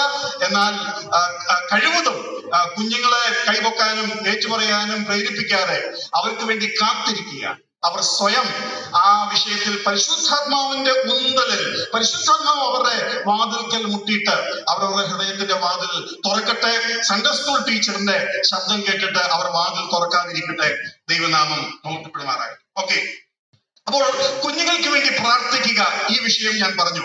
എല്ലാം സമാധാനപരമായി ഇരിക്കുമ്പോൾ തന്നെ നീ നിനക്ക് വേണ്ടി, നിന്റെ കുഞ്ഞുങ്ങൾക്ക് വേണ്ടി പ്രാർത്ഥിക്കണമെന്ന് യേശുക്രിസ്തു പറയുക. ഒരു കാര്യം കൂടെ പ്രാർത്ഥനയെ കുറിച്ച് ഞാൻ പറയാം. ചിലപ്പം ഞാൻ പറഞ്ഞല്ലോ, ഒന്നും കുഞ്ഞിന് സംഭവിച്ചില്ല, പക്ഷെ യേശുക്രിസ്തു പറഞ്ഞു പ്രാർത്ഥിക്കണം. അതേപോലെ ആയിരുന്നു ഗെത്സമന തോട്ടത്തിലെ രാത്രി. അന്ന് യേശുക്രിസ്തു അവരോട് പറഞ്ഞു എഴുന്നേറ്റിരുന്ന് പ്രാർത്ഥിക്കാൻ. അപ്പൊ അവരിപ്പം പെസഹയുടെ ഇറച്ചി മീനും എന്താ പറയുന്നേ, അപ്പവും ഒക്കെ കഴിച്ച്, പിന്നെ തിരുവത്താഴവും കഴിഞ്ഞ്, പിന്നെ നല്ല തണുപ്പുള്ള രാത്രിയിൽ ഗെത്സമന തോട്ടത്തിൽ തണുപ്പുണ്ടായിരുന്നു. അന്ന് യേശുക്രിസ്തുവിനെ ക്രൂശിക്കുന്ന സമയത്ത് തണുപ്പുള്ള ദിവസങ്ങളായിരുന്നു. എങ്ങനെ പറയാൻ പറ്റും? തീ കായുന്നതായിട്ട് കാണുന്നത് അല്ലേ? അപ്പൊ തണുപ്പുണ്ട്. അപ്പോൾ തണുപ്പുള്ള രാത്രിയിൽ അവർ ഉറങ്ങാനായിട്ട് തുടങ്ങുകയാണ്. അപ്പൊ കർത്താവ് പറയുകയാണ്, ഉണർന്നിരുന്ന് പ്രാർത്ഥിപ്പി. കർത്താവിന് അറിയാം വളരെ അപകടം പിടിച്ച നിമിഷങ്ങളാണ് ഇനി അടുത്ത നിമിഷങ്ങളെ കുറിച്ച് കർത്താവ് പറഞ്ഞത് അന്ധകാരത്തിന്റെ മണിക്കൂർ എന്ന, the hour of darkness, the hour of darkness. അപ്പോൾ അന്ധകാരത്തിന്റെ മണിക്കൂർ വരാൻ പോവുകയാണ്. പിശാചും അവന്റെ കൂടെയുള്ള ദുഷ്ടാത്മാക്കളും അനേകം മനുഷ്യരുമായി ചേർന്ന് യേശുക്രിസ്തുവിനെ പിടിക്കാൻ പോവുകയാണ്. അതുകൊണ്ട് ഉണർന്നിരുന്ന് പ്രാർത്ഥിക്കണം. പക്ഷെ അങ്ങനെ ദൈവം പറയുമ്പോൾ, അങ്ങനെ യേശുക്രിസ്തു പറയുമ്പോൾ, ദൈവമാണല്ലോ പറഞ്ഞത്, ക്രിസ്തുവാണല്ലോ പറഞ്ഞത് എന്ന് വിചാരിച്ച് എന്തോ കുഴപ്പമുണ്ടെന്ന് മനസ്സിലാക്കി ശിഷ്യന്മാരെ എഴുന്നേക്കണമായിരുന്നു. പക്ഷെ അവര് ചുറ്റും ഒന്ന് നോക്കി, ഒരു കുഴപ്പമില്ല, എല്ലാ ദിവസവും ഉറങ്ങുന്ന പോലെ എന്നും ഉറങ്ങാൻ പ്രേരണ കർത്താവ് കൊടുത്തോണ്ടിരിക്കുന്നു. പക്ഷെ അവർക്കത് മനസ്സിലാകുന്നില്ല. അവർ വീണ്ടും കിടന്നുറങ്ങി. 3 വട്ടം അവരെ ഉണർത്തി. ഞാനിത് പറയാൻ കാരണം, രാത്രിയുടെ യാമങ്ങളിൽ നിങ്ങളോട് പ്രാർത്ഥിക്കാൻ ദൈവത്തിന്റെ ആത്മാവ് പറയുമ്പോൾ ഒന്നാമത് മനസ്സിലാക്കേണ്ടത് അത് പിശാച് പറയത്തില്ല എഴുന്നേറ്റിരുന്ന് പ്രാർത്ഥിക്കാൻ. നിങ്ങളുടെ ജഡം പറയത്തില്ല. പിന്നെ ആരെ പറയൂ? പ്രാർത്ഥിക്കണമെന്നുള്ളൊരു പ്രേരണയെ കുറിച്ച് ഒരിക്കലും സംശയം വേണ്ട. ഇത് ആരാ പറഞ്ഞത്? ദൈവം തന്നെ പറഞ്ഞ ഒന്നാമത്തെ കാര്യം. രണ്ടാമത്, പ്രാർത്ഥിക്കാൻ പറഞ്ഞെങ്കിൽ അതിൽ കാര്യമുണ്ട്. എന്തോ കാര്യമൊന്നും എനിക്കറിയത്തില്ല, എന്തോ കാര്യമൊന്നും നിങ്ങൾക്കറിയില്ല. അത് അറിയേണ്ട ആവശ്യവുമില്ല. ലോകത്തിൽ എന്തെല്ലാം സംഭവിക്കുന്നു എന്നുള്ളത് എനിക്കറിയേണ്ട ആവശ്യമില്ല. എന്നോട് പ്രാർത്ഥിക്കാൻ പറഞ്ഞു, ഞാൻ പ്രാർത്ഥിക്കണം. ആ ഒരു സ്വഭാവം നമ്മുടെ ഉള്ളിൽ ഉണ്ടാകേണ്ടത് ആവശ്യമാണ്. കർത്താവിനോട് പ്രാർത്ഥിക്കാൻ ആവശ്യപ്പെട്ടിരിക്കുകയാണ്. ഞാൻ എഴുന്നേറ്റിരുന്ന് പ്രാർത്ഥിക്കുന്നു. അങ്ങനെയാണെങ്കിൽ God can count on you. വാസ്തവത്തിൽ ചിലരോടൊക്കെ പറഞ്ഞാൽ പ്രാർത്ഥിക്കും, ചിലരോട് പ്രാർത്ഥിച്ചാൽ എന്ന് പറഞ്ഞേച്ച് അവര് പോകും. അപ്പോൾ ഇവൻ പ്രാർത്ഥിക്കുമെന്നുള്ള ധൈര്യം ദൈവത്തിന് ലഭിക്കട്ടെ. ആ നിലയിൽ ദൈവം നിങ്ങൾക്ക് തരുന്ന പ്രേരണ വരും ദിവസങ്ങളിൽ പ്രാർത്ഥനയ്ക്കായി ഉപയോഗിക്കണം. പ്രത്യേക നിങ്ങളുടെ കുഞ്ഞുങ്ങളെ കുറിച്ച് പ്രാർത്ഥിക്കണം. ഇനി എന്റെ മോനിപ്പോ ദൂരെയാണ്, അപ്പൊ എനിക്ക് കൂടുതൽ ചിന്ത, അടുത്താണ്, പിന്നെ ചിന്തയുടെ ആവശ്യമില്ലല്ലേ? അങ്ങനെ ഒരു പ്രശ്നമുണ്ട് നമുക്ക്. അങ്ങനെ ഒരു പ്രശ്നമുണ്ട് ഈ അപ്പനമ്മമാർക്ക്. അയ്യോ, അവനങ്ങ് കാനഡയല്ല, കർത്താവേ അവനെ രക്ഷിക്കണേ. ഇവിടെ ആയി കഴിയുമ്പോഴത്തേക്ക് കുഴപ്പമില്ല, അവൻ എന്റെ അടുത്താണ്. എന്റെ അനിയൻ ഈ അപകടം സംഭവിച്ചെങ്ങനെ അറിയാവോ? ഞങ്ങൾ ഏകദേശം 11-12 പേർ ഹോട്ടലിൽ നിന്ന് ആഹാരം കഴിച്ച് ഒരു 3-3:30 സമയം ആഹാരം കഴിച്ച് ഒരു ഓട്ടോയ്ക്ക് വേണ്ടി നിൽക്കുന്നു. എന്റെ അനിയൻ അപ്പുറത്തുള്ള ഓട്ടോറിക്ഷക്കാരനെ വിളിച്ചു കൊണ്ടുവരാനായിട്ട് ഞങ്ങളുടെ മുമ്പിൽ, ഈ 11 പേരുടെ മുമ്പിൽ വെച്ച് അങ്ങോട്ട് നടന്ന് നീങ്ങുന്നു. ഒറ്റയടി. ഇനി ഒരായുസ് മുഴുവനും അതിന്റെ ബുദ്ധിമുട്ടുകൾ ഒരു പക്ഷെ ഉണ്ടാകാം. ഞാൻ പറഞ്ഞത്, നമ്മുടെ കയ്യിൽ ഇരിക്കുന്ന കുഞ്ഞും സുരക്ഷിതരല്ല. അതുകൊണ്ട് പ്രാർത്ഥിക്കാൻ പറഞ്ഞാൽ ആരൊക്കെ എവിടൊക്കെ ഉണ്ടെന്നൊന്നുമുള്ള സ്റ്റാറ്റിസ്റ്റിക്സും പിന്നെ ജേർണലിസവും ഒന്നും എടുക്കേണ്ട ആവശ്യമില്ല. ദൈവത്തിന് മാത്രമേ അറിയത്തുള്ളൂ ആ അപകടത്തിന്റെ വലിപ്പം. അപകടത്തിന്റെ വലിപ്പം പറഞ്ഞപ്പോൾ ഒരു വാക്കുകൂടെ എന്നോട് ചേർത്ത് പറയാം. യൂദയുടെ ഉള്ളിൽ, ഈ ഗെത്സമനെ തോട്ടത്തിൽ യൂദ വരുമ്പോൾ യൂദയുടെ ഉള്ളിൽ ആരുണ്ട്? പിശാച് ഉണ്ടായിരുന്നു. ശ്രദ്ധിക്കണം, പിശാച് ഉണ്ടായിരുന്നു, അശുദ്ധാത്മാക്കളല്ല. അപ്പൊ യൂദയ്ക്കുള്ളിൽ പിശാച് കയറിയത് പോലെ പിശാച് കയറിയ വേറൊരു വ്യക്തിയുടെ പേര് പറയാമോ? ചിലര് പത്രോസിന്റെ പേര് പറയാറുണ്ട്. പത്രോസിനെ പിശാച് എന്ന് വിളിച്ചു. പിശാച് എന്ന വാക്കിന്റെ വേറൊരു അർത്ഥം അഡ്വേഴ്സറി. അഡ്വേഴ്സറി എന്ന് വെച്ച് കഴിഞ്ഞാൽ മാർഗ തടസ്സം ഉണ്ടാക്കുന്നവൻ. പത്രോസ് എന്നിട്ട് പറഞ്ഞു, നീ ക്രൂശിക്കപ്പെടാൻ പാടില്ല, നിനക്ക് അങ്ങനെ സംഭവിക്കാൻ പാടില്ല. അപ്പൊ കർത്താവിന്റെ മാർഗത്തെ തടഞ്ഞത് കൊണ്ട് തടയുന്നവൻ എന്ന അർത്ഥത്തിൽ പത്രോസിനെ പിശാച് എന്ന് വിളിച്ചത്. പലരുടെയും വിചാരം പത്രോസിനകത്ത് പിശാച് കയറിയുന്ന. പിശാച് കയറിയിട്ടില്ല കേട്ടോ, പത്രോസ് ക്ലീൻ ആള്. ഓക്കെ, അപ്പൊ അത് പോട്ടെ. പിന്നെ ഞാൻ പറയാൻ ആഗ്രഹിക്കുന്ന കാര്യം, ഈ ഗെത്സമനെ തോട്ടത്തിന്റെ അപകടത്തിന്റെ വലിപ്പം പറയാനാണ് ഞാൻ ഇത് പറയുന്നത്. പിശാച് ആരുടെയും ഉള്ളിൽ കയറിയിട്ടില്ല, യൂദയുടെ ഉള്ളിൽ മാത്രമേ കയറിയിട്ടുള്ളൂ. ഇനി ഒരാളുടെ ഉള്ളിൽ കയറും. അതല്ല അന്തിക്രിസ്തു. അന്തിക്രിസ്തു എന്ന് പറയുന്നതിനെക്കാട്ടിലും എതിർ ക്രിസ്തു എന്ന് പറഞ്ഞാൽ കുറച്ചുകൂടെ ശരിയാണ്. ഞാൻ പറയാൻ ആഗ്രഹിക്കുന്ന കാര്യം, പിശാച് ആരാ ആള്? ചിലര് പറയും, ഞാൻ ആരാ മോൻ എന്ന് പറഞ്ഞ പോലെ പിശാച് ആരാ? പിശാച് നമ്മുടെ ഒന്നും ഉള്ളിൽ കയറത്തക്കവണ്ണം ഉള്ള ഒരു ചെറിയ ആളല്ല. കൊട്ടാരക്കരയിലെ മാർക്കറ്റിലെ പ്രശ്നം തീർക്കാനായിട്ട് പ്രധാനമന്ത്രി, മുഖ്യമന്ത്രി ഒന്നും ആർക്കും വിളിക്കാനാവില്ല. അവരൊന്നും വരികയില്ല. അതിന് ചെറിയ അധികാരികൾ മതി. അപ്പോൾ ഈ ലോകത്തിലെ കാര്യങ്ങൾ മുഴുവനും പിശാച് നിയന്ത്രിക്കുന്നു എന്നൊക്കെ പറഞ്ഞാലും പിശാച് കാരണമെങ്കിൽ നേരിട്ട് ദൈവത്തെ എതിർക്കണം. അവന്റെ പേര് ആന്റി ക്രൈസ്റ്റ്, എതിർ ക്രിസ്തു. ക്രിസ്തുവിനെ നേരിട്ട് എതിർക്കേണ്ട ആവശ്യം വന്നാൽ അവൻ വരും. അപ്പൊ യൂദ എന്തോ ഇവിടെ ചെയ്യുന്നത്? നേരിട്ട് ക്രിസ്തുവിനെ എതിർക്കാമെന്നുള്ള അവിടെ അവൻ വന്നു. കാരണം അശുദ്ധാത്മാക്കൾ യേശു ക്രിസ്തുവിനെ ദൂരെ കാണുമ്പോഴേ നിലവിളിക്കും. ഇവൻ യൂദയിലൂടെ വന്ന് യേശു ക്രിസ്തുവിനെ ചുംബിച്ചു. ആരാ ചുംബിച്ചേ? ഞാൻ പറയുന്നത് മനസ്സിലാണല്ലോ. അപ്പോൾ ഇത് ആള് വേറെയാ. ആർക്കും യേശു ക്രിസ്തുവിനെ പരീക്ഷിക്കാനുള്ള കഴിവില്ലായിരുന്നു, ധൈര്യമില്ലായിരുന്നു. പിശാചിനും ഇല്ലായിരുന്നു എന്ന് ഞാൻ വിശ്വസിക്കുന്നു. കാരണം മത്തായി എഴുതിയ സുവിശേഷം 4-ാം അധ്യായത്തിൽ എഴുതിയിരിക്കുന്നത്, പരിശുദ്ധാത്മാവ് അവനെ പരീക്ഷിക്കപ്പെടേണ്ടതിന് മരുഭൂമിയിലേക്ക് കൊണ്ടുപോയെന്നാണ്. അപ്പോൾ പിശാച് ഒന്ന് വിട്ടു നിന്നു. ഇവനെ എങ്ങനെ വിട്ട് എന്നായിട്ടാ പരീക്ഷിക്കുന്നതെന്നറിയാം. അല്ലേ?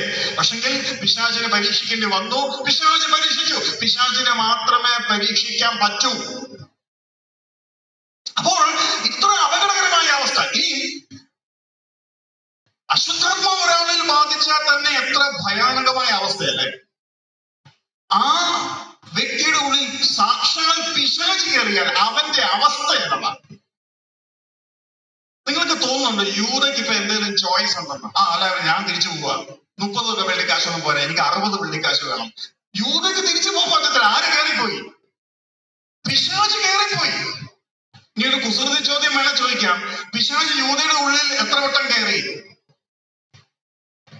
ലൂക്കോസ് 22-ൽ പിശാച് കയറിയതിനു ശേഷമാണ് മഹാപുരോഹിതന്മാരുമായി യൂദ ഒക്കുന്നത്.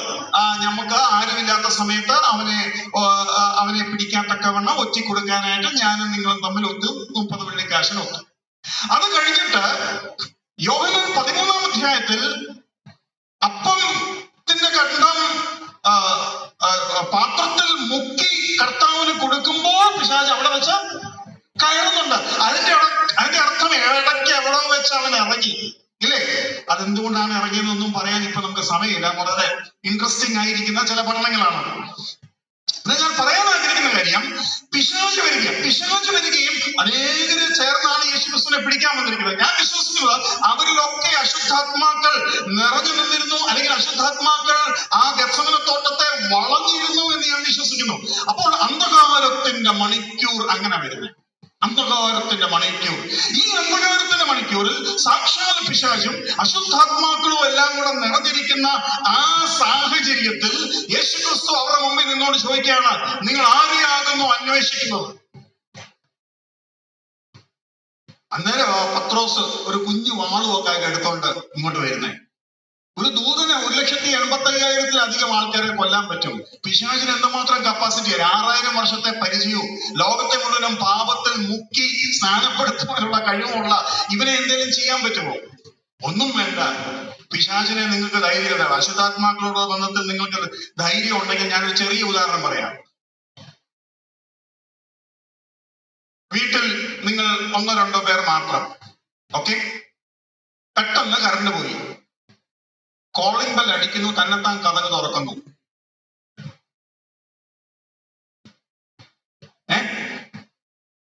അല്ലെ, കറണ്ട് വന്നു, ഒരു പാത്രം, ഒരു ഗ്ലാസ് വെള്ളം നിങ്ങളുടെ മുമ്പിലേക്ക് ഇങ്ങനെ പറന്നിങ്ങനെ വരുന്നു. എന്നിട്ടൊരു ശബ്ദം, കുടിക്കുക. അതോടുകൂടെ എല്ലാം ഈ ഇൻവിസിബിൾ വേൾഡിൽ നമുക്കൊരു കൺട്രോളുമില്ല. നിങ്ങളൊരു കാര്യം മനസ്സിലാക്കണം. അശുദ്ധാത്മാവ് ഒരാളുടെ ഉള്ളിൽ കയറുമ്പോൾ ആ വ്യക്തിക്ക് ഉണ്ടാകുന്ന ഫീലിംഗ് എന്താണെന്നറിയാമോ? ഞാൻ ഇതിനെ പറയുന്ന പേര്, ക്ഷമിക്കണം, കട്ടിയായ വാക്കാണ്, സ്പിരിച്വൽ റേപ്പ് എന്നാണ് ഞാൻ പറയുന്നത്. ആത്മീക ബലാത്കാരം, അല്ലെങ്കിൽ ആ വാക്ക് സ്പിരിച്വൽ റേപ്പ് എന്ന് ഞാൻ പറയാൻ കാരണം, അശുദ്ധാത്മാവ് വരുന്നു, നമ്മളോടൊന്നും പറയുന്നില്ല, അങ്ങനെ കേറി അവര് ചെയ്യേണ്ടതൊക്കെ ചെയ്താൽ ചാവും പോവുക. ഇല്ല, അങ്ങനല്ലേ? എന്നതായത് വാതിൽ തന്നെത്താൻ തുറക്കുന്നു, ഒരുത്തം ഇങ്ങോട്ട് വരുന്നു, ഫ്രിഡ്ജിലുള്ള സാധനം എടുക്കുന്നു, ലോക്കറിലുള്ള സാധനം എടുക്കുന്നു, എനിക്ക് എന്റെ മുഖത്തൊരു അടി അടിച്ചിട്ട് അവനങ്ങ് പോവുക. എന്നാ ഫീലിംഗ് ആയിരിക്കും ഇത്? എത്ര ആണല്ലോ ഒരുത്തൻ അങ്ങോട്ട് പോയി, അവൻ അങ്ങനെയൊക്കെയുള്ള മോശമായ 7 ആത്മാക്കളെയും കൂട്ടിക്കൊണ്ട് മടങ്ങി വന്നു, അവൻ കയറി ഉള്ളതെല്ലാം കൂടെ നശിപ്പിക്കുന്നു, പിന്നെ ഇട്ടുള്ളപ്പോ അവൻ പോകുന്നു. ഞാനാരാ? ഞാൻ പറയുന്നത് മനസ്സിലാവുന്നുണ്ടോ? അപ്പോൾ ഇത്രയും അപകടം പിടിച്ച ഒരു കാര്യമാണ് ആര് ചെയ്തത്? ആ അന്ധകാരത്തിന്റെ മണിക്കൂറില്ല ഈ പത്രോസ് വാളുമായിട്ട് വരുന്നേ. നിങ്ങൾക്ക് പോരാട്ടമുള്ളത് നിങ്ങൾക്ക് പോരാട്ടമുള്ളത് ആ ജഡരക്തങ്ങളോടല്ല, ഇതൊന്നും ചെയ്യാൻ മേലാത്ത അന്ധകാര ശക്തികളോടാണ്. അതിന്റെ ഗൗരവം മനസ്സിലാവുന്നുണ്ടോ? അപ്പോൾ ഈ ധൈര്യം, നമ്മുടെയൊക്കെ ധൈര്യമുണ്ടല്ലോ, അത് ലോകത്തിലേക്ക് ഏറ്റവും വലിയ ഭോഷത്തരമാണ്. കാരണം എന്താ? നമുക്കൊന്നും ചെയ്യാൻ മേലാത്ത അന്ധകാര ശക്തികളുടെ മുമ്പാകെയാണ് നാം നിൽക്കുന്നത്. അതുകൊണ്ടാണ് ദൈവത്തിന്റെ സർവായുധവർഗം ധരിച്ചോളാൻ പറയുന്നത്. അതിലേറ്റവും വലിയ ആയുധം ദൈവത്തിന്റെ വചനവും പ്രാർത്ഥനയുമാണ്. പത്രോസിന് പിശാചിനെ ആരെയും കണ്ടിട്ടുണ്ടോ? ദൂതന്മാരെ കണ്ടവർ ചത്തവരെ പോലെ വീണു. പിശാചിനെ കണ്ടിരുന്നെങ്കിലോ ഇവനാണോ നമ്മുടെ ശത്രു? താഴെ വീഴാനല്ലേ? ദൈവത്തിന്റെ കൃപയാൽ ആരും ഒരു നാളും ഇതുവരെയും പിശാചിനെ നേരിട്ട് കണ്ടിട്ടില്ല എന്ന് ഞാൻ വിശ്വസിക്കുന്നു. വചനം അതിന് യാതൊരു റെക്കോർഡ്സും തരുന്നില്ല. അത് ദൈവത്തിന്റെ നിയമമാണ്. ആരും പിശാചിനെ, ശത്രുവിനെ ഈ വിധം കാണാൻ പാടില്ല. പക്ഷെങ്കിൽ ദൈവം അങ്ങനെ ചെയ്തത് എന്തുകൊണ്ടാണെന്ന് ചോദിച്ചു കഴിഞ്ഞാൽ, പത്രോസിനെങ്ങാനും ഒരു കാഴ്ച കൊടുത്തു കഴിഞ്ഞാൽ പത്രോസ് മുട്ടായി എഴുന്നേക്കുമോ? പിന്നെ ഇപ്പൊ കർത്താവ് പറയാ, മതി ഉറങ്ങിയത്, ഇനി എഴുന്നേറ്റ് വിശ്രമിച്ചു കൊള്ളാന്ന് പറഞ്ഞാൽ പത്രോസ് വിശ്രമിക്കുവോ? പത്രോസ് കണ്ണ് തുറക്കത്തേ ഇല്ല. എന്താ കാര്യം? അയ്യോ, ഈ പിശാചിനെ നേരിടാനുള്ള കഴിവ് ഇല്ല. ഈ അപകടം നിറഞ്ഞ അന്ധകാര മണിക്കൂറുകളിൽ തരണം ചെയ്യുവാൻ പത്രോസിന് കഴിവില്ല എന്നുള്ള കാര്യം ദൈവത്തിനറിയാം, യേശുക്രിസ്തുവിനറിയാം. എന്നാൽ പ്രാർത്ഥിക്കുക എന്നല്ലാതെ അതിന്റെ അപകടാവസ്ഥ പത്രോസിന് വിശദീകരിച്ചു കൊടുക്കുവാൻ ദൈവത്തിന് സാധിക്കില്ല, കർത്താവിന് സാധിക്കില്ല. എന്നാൽ അത് മനസ്സിലാക്കുവാൻ പത്രോസിനോ കൂടെ ഉണ്ടായിരുന്നവർക്കോ കഴിഞ്ഞില്ല. അതുകൊണ്ട് അവർ ക്ഷീണിതരായി, ദുഃഖിതരായി കിടന്നുറങ്ങുന്നതായിട്ടാണ് നമ്മൾ കാണുന്നത്. അതുകൊണ്ട് വരും ദിവസങ്ങളിൽ നമ്മുടെ കുഞ്ഞുങ്ങൾക്ക് വേണ്ടി, നമ്മുടെ സഭയ്ക്ക് വേണ്ടി, നമ്മുടെ കുടുംബത്തിന് വേണ്ടി, കുടുംബത്തിനോട് എന്തുമാത്രം എതിർപ്പ് പിശാചിനുണ്ടെന്നുള്ള കാര്യം നമ്മൾ ശ്രദ്ധിക്കാനായിട്ട് ഇടയായിത്തീരും. ഇന്നലെ ഞാൻ അവസാനമായി പറഞ്ഞ ആ ഭാഗം 16-ാമത്തെ വാക്യമാണ്. മത്തായി 10-ാം അധ്യായം 16-ാം വാക്യം. ഈ 16-ാം വാക്യത്തിൽ കർത്താവിന് ചെന്നായ്ക്കളോടുള്ള സ്നേഹം നമ്മൾ ശ്രദ്ധിക്കാനായിട്ട് ഇടയായിത്തീർന്നു. കർത്താവിന് ചെന്നായ്ക്കളോടുള്ള ബന്ധത്തിലുള്ള ഭാരം നമ്മൾ ശ്രദ്ധിക്കാനായിട്ട് ഇടയായിത്തീർന്നു. കാണാതെ പോയ ആടുകളാണ് ഈ ചെന്നായ്ക്കൾ. ഈ ചെന്നായ്ക്കളായിരുന്നു നാം ഒരിക്കൽ. നമ്മെ ദൈവം അവന്റെ ആടുകളാക്കി തീർത്തു. അതിനുള്ള ബന്ധത്തിൽ ഞാൻ വേറെ ചില കാര്യങ്ങൾ കൂടെ പറഞ്ഞു. തന്റെ പുത്രനെ നൽകിയവൻ അവനോടുകൂടെ സകലതും നൽകാതിരിക്കുമോ? പുത്രനെ നൽകിയവൻ അവനോടുകൂടെ തന്റെ പുത്രന്മാരെയും നൽകി. ഈ ചെന്നായ്ക്കളെ സ്വന്തമാക്കാൻ ആഗ്രഹിക്കുന്ന സ്നേഹമുള്ള ഒരു പിതാവിനെയാണ് നമ്മൾ സേവിക്കുന്നത്. ഈ സ്നേഹമുള്ള പിതാവിന്റെ സ്നേഹം വിശ്വാസികൾക്ക് താങ്ങാൻ കഴിയുന്നതിലും അപ്പുറമാണ്. അതിനൊരു ഉദാഹരണമാണ് മുടിയനായ പുത്രനോടുള്ള പിതാവിന്റെ സ്നേഹം. ഈ മൂത്ത പുത്രനെ സഹിക്കാവുന്നതിലും അപ്പുറമായിരുന്നു. അതൊരു വിഷയമായിട്ട് തന്നെ ഞാൻ പിന്നീട് എടുക്കാനായിട്ട് ആഗ്രഹിക്കുന്നുണ്ട്. The preciousness of A sparrow. ഒരു കുരുവിയുടെ ശ്രേഷ്ഠത നമ്മൾ വായിക്കുമ്പോൾ നമ്മുടെ മനസ്സിലുള്ളത് വിശ്വാസിയുടെ ശ്രേഷ്ഠതയാണ്, ഇല്ലേ? എന്നാൽ അവിശ്വാസികളുടെ ബന്ധത്തിലും ദൈവം അവരെ വിലയേറിയതായി കാണുന്നു എന്നുള്ള കാര്യം നാം മനസ്സിലാക്കണം. രക്ഷിക്കപ്പെട്ട് കഴിഞ്ഞാൽ കർത്താവിന് നമ്മളെക്കാട്ടിലും ഭാരമുള്ളത് അവരെ കുറിച്ചാണ്. അതുകൊണ്ട് ലോകത്തെ സ്നേഹിച്ചു, പുത്രനെ നൽകി. ആ ഇംഗ്ലീഷിൽ അതിന്റെ പദപ്രയോഗത്തിന് കുറച്ചുകൂടെ ഫോഴ്സ് ഉണ്ട്. God so loved the world. അപ്പം God so loved the world that he gave. അത് മനസ്സിലാവുന്നുണ്ടോ? He gave his only begotten son. ദൈവം ലോകത്തെ അത്രമേൽ സ്നേഹിച്ചിട്ട് തന്റെ ഏകജാതനായ പുത്രനെ കൊടുത്തു എന്നുള്ള ആ ഒരു അർത്ഥം വരണം. അതുകൊണ്ടാണ് റോമർക്ക് ലേഖനം 8-ാം അധ്യായത്തിൽ നമ്മൾ വായിച്ചത്, he spared not his son. തന്റെ പുത്രനെ ആദരിക്കാതെ എന്ന് വെച്ച് കഴിഞ്ഞാൽ വിലയേറിയ പുത്രനെ ലോകത്തോടുള്ള സ്നേഹം കാരണം ആദരിക്കാത്ത നിലയിലേക്ക് അവനെ കൊടുത്തു, യാഗമായി കൊടുത്തു. അപ്പോൾ ആ ഒരു മീനിങ് അതിനകത്ത് ഒളിഞ്ഞു കിടപ്പുണ്ട്. എന്ന് വെച്ച് കഴിഞ്ഞാൽ ഇപ്പൊ എന്റെ കുഞ്ഞിനെ ഒരു ഒരു ഒരു ഗുണ്ടാ സംഘം അങ്ങ് പിടിച്ചോണ്ട് പോയെന്നിരിക്കട്ടെ. ഞാൻ വലിയ പണക്കാരനാണ്, വളരെ ദാരിദ്ര്യത്തിൽ നിന്നും അധ്വാനിച്ച് വലിയ ഒരു കമ്പനി ഞാൻ സ്ഥാപിച്ചു. ഒരു 5-10 കോടി ആസ്തിയുള്ള ഒരു കമ്പനിയായിട്ട് അത് തീർന്നു. എന്റെ ചോരയും നീരുമാണ് ആ കമ്പനി. പക്ഷെ എന്റെ മോനെ ഗുണ്ടകൾ കൊണ്ടുപോയിരിക്കുകയാണ്. അപ്പൊ അവര് ചോദിക്കുകയാണ്, സാറ് ഒരു 15 കോടി തരണം, എന്നാ വിടാം. ഉടനെ ഞാൻ ചിന്തിക്കുന്നത്, നേരെ എന്റെ അസിസ്റ്റന്റിനെ സെക്രട്ടറിയെ വിളിച്ചു പറയും, എന്റെ കംപ്ലീറ്റ് ആസ്തി ഞാൻ വിൽക്കുവാൻ താല്പര്യം, എന്നാ കിട്ടും? എന്നാ പറ്റി സാറേ? ഇത്രയും സാറ് സ്നേഹിക്കുന്ന, ഇത്രയും നന്നായി നടക്കുന്ന ഈ കമ്പനിയെ കൊടുക്കാനായിട്ട് സാറെന്താ പെട്ടെന്ന് തീരുമാനിച്ചേ? എന്റെ മകന് റാൻസം ആയിട്ട് എനിക്ക് കൊടുക്കേണ്ടി വരുന്നു. എന്റെ മകനെ വീണ്ടെടുക്കാൻ ഒരു റാൻസം കൊടുക്കേണ്ടി വരുന്നു. അത് ഞാൻ ഒട്ടും ഈസി ആയിട്ടല്ല കൊടുക്കുന്നത്. പക്ഷെങ്കിൽ എന്റെ മകനോടുള്ള ബന്ധത്തിൽ അത് എനിക്ക് ഈസിയാണ് എന്ന് പറയുന്നത് പോലെയാണ് ഇവിടെ നമ്മൾ കാണുന്നത്. പുത്രനെ നൽകുമ്പോൾ ലോകത്തിനോടുള്ള സ്നേഹം, ഈ സ്നേഹം കണ്ടിട്ടാണ് ഞാൻ വാ തുറന്ന് സുവിശേഷം പറയേണ്ടത്. ഞാൻ സുവിശേഷം പറയുമ്പോൾ അതിന്റെ പ്രേരണാ ശക്തി എന്ന് പറയുന്നത് ദൈവത്തിന് എന്നോടുള്ള സ്നേഹവും അതിനെക്കാട്ടിലും ദൈവത്തിന് നഷ്ടപ്പെട്ടു പോകുന്നവരോടുള്ള ഭാരവും.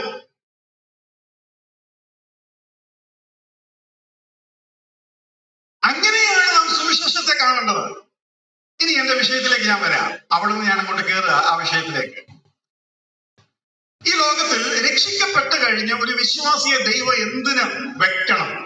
ഈ ഭൂമിയിൽ എന്തിന് അവനെ ജീവനോടെ വെക്കണം? Why should or give me a solid reason that why should I exist as a believer in this world? ഈ ലോകത്തിൽ ഒരു വിശ്വാസി എന്ന നിലയിൽ ഞാൻ ഭൂമിയിൽ എന്തിന്, എന്റെ അസ്തിത്വം എന്തിന്? ഒരു ന്യായമായ കാരണം എന്നോട് പറയാം. നിങ്ങളുടെ ഊഴമാണ് ന്യായമായ കാരണം. കർത്താവേ, പെൻഷൻ പറ്റുന്നവരെ നീ എന്നെ ജീവനോടെ വെച്ചേക്കണം, എന്നിട്ട് ഞാനങ്ങ് വന്നേക്കാം. ന്യായമായ കാരണമാണോ? കർത്താവേ, എനിക്ക് ലോൺ ഉണ്ട്, അതിന്റെ EMI തീർത്തു കഴിഞ്ഞാൽ ഞാനങ്ങ് വന്നേക്കാം. ന്യായമായ കാരണമാണോ? എന്റെ കൊച്ചിനെ കെട്ടിച്ചേച്ച് ഞാനങ്ങ് വന്നേക്കാം. ഒരു കുഞ്ഞിക്കാലിനെ കണ്ടേച്ച് ഞാനങ്ങ് വന്നേക്കാം. എന്തുവാ ന്യായമായ ഒരു കാരണം പറയും? ചിലർ പറയുന്നത് സഭയെ ഇവിടെ വെച്ചിരിക്കുന്ന ആരാധിക്കാനാണ്. നമ്മൾ ഇവിടുത്തെ ആരാധന എത്രയോ പരിമിതമാണ്, എത്രയോ കുറവുകളുള്ള ആരാധനയാണ്. ശരിക്കുള്ള ആരാധന സ്വർഗത്തിൽ നാം കഴിക്കും. അപ്പൊ അതിനുവേണ്ടിയാണ് ഈ ഭൂമി വെച്ചിരിക്കുന്നത്. നിങ്ങൾക്ക് ആർക്കെങ്കിലും ധാരണയുണ്ടെങ്കിൽ അത് തെറ്റിദ്ധാരണയാണ്. Why should I exist in this world? എന്തിന് ദൈവം എന്നെ ഇവിടെ വെച്ചേക്കണം? ന്യായമായ ഒരു കാരണം പറയാം. എന്താ പിന്നെ? മറ്റുള്ളവരോട് സുവിശേഷം പറയാൻ. പിള്ളേര് ചുമ്മാ മുന്നിയിരിക്കുന്നത് ചുമ്മാതല്ല കേട്ടോ, സ്തോത്രം. നാളത്തെ തലമുറയാണ്. സുവിശേഷം പറയാൻ. സുവിശേഷം അല്ലാതെ ഒരു കാരണം നിങ്ങൾക്ക് പറയാമോ? എനിക്കില്ല ഒരു കാരണം. സുവിശേഷം അല്ലാതെ ന്യായമായും ഈ ഭൂമിയിൽ ജീവിക്കാൻ ദൈവത്തിന്റെ കണ്ണുകളിൽ ഒരു കാരണവുമില്ല. അപ്പൊ ബ്രദർ, ഇതൊന്നും വേണ്ട? അയ്യോ, തീർച്ചയായിട്ടും വേണം. കർത്താവ് ഭൂമിയിൽ വന്നപ്പം കഴിച്ചു, കുടിച്ചു, കുളിച്ചു, ഉറങ്ങി, നീന്തി, നടന്നു. പിന്നെ എന്താ കർത്താവ് കല്യാണം പങ്കിട്ടു, എല്ലാം കർത്താവ് ചെയ്തു. ഇതിനാണോ വന്നേ? എന്തിനാ വന്നേ? വന്നത് മനുഷ്യവർഗത്തെ രക്ഷിക്കാൻ വേണ്ടിയാണ്. പക്ഷെ ഇതെല്ലാം ചെയ്തു, ഇതെല്ലാം വേണം. എന്നാൽ the only purpose for why we exist in this world, ഈ ലോകത്തിൽ നാം ആയിരിക്കുന്നതിന്റെ വാസ്തവമായ ഏക കാരണം സുവിശേഷം പറയാനാണ്. ഇനി മറ്റൊരു വിഷയമുണ്ട്, അത് ഇന്ന് നമുക്ക് ടച്ച് ചെയ്യാൻ പറ്റുമെന്ന് എനിക്ക് തോന്നുന്നില്ല. പാപികളെ ദൈവം തന്നെ ഈ ഭൂമി വെച്ചിരിക്കുന്നത്. നമ്മളോട് സുവിശേഷം പറയാനാണ്. പാപികളെ എന്തിനാ വെച്ചിരിക്കുന്ന? നമ്മുടെ സുവിശേഷം കേട്ടിട്ട് രക്ഷിക്കപ്പെടാൻ, ദൈവപൈതലാകാൻ. പലരും പറയുന്നത് പീഡനകാലം സഭയിരിക്കുന്നിടത്തോളം കാലം നടക്കത്തില്ല. സഭ കാരണമാണ്, നമ്മൾ ലോകത്തിന്റെ ഉപ്പാകുന്നു, വെളിച്ചമാകുന്നു. നമ്മൾ കാരണമാണ് ഈ ഭൂമി ഇങ്ങനെ നിലനിൽക്കുന്നത്. നമ്മളെ എടുത്തു കഴിഞ്ഞാൽ ദൈവം ഈ ഭൂമിയെ നശിപ്പിക്കും.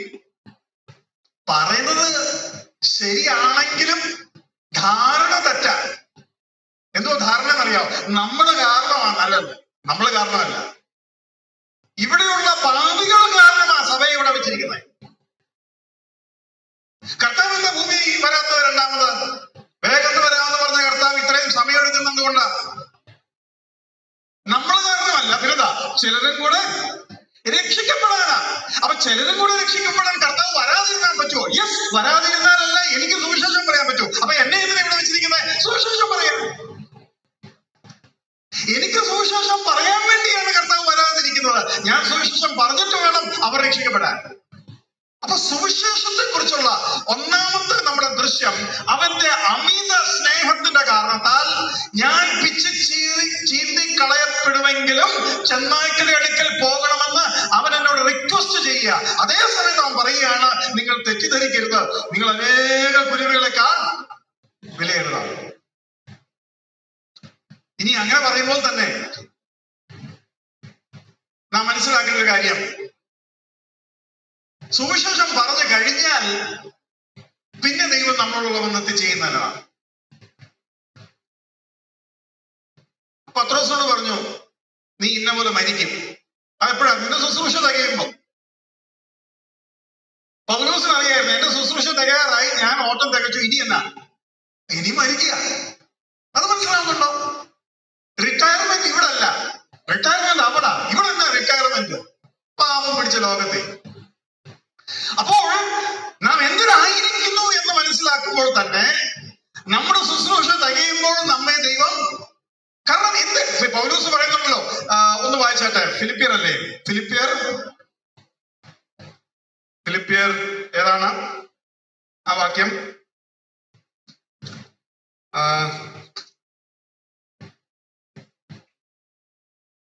അതായത് ഞാൻ രണ്ടിനാലും ഞെരുങ്ങുന്നു ഇല്ലേ?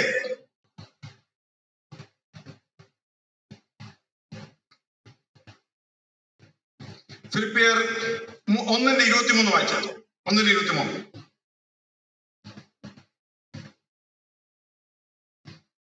ഇവ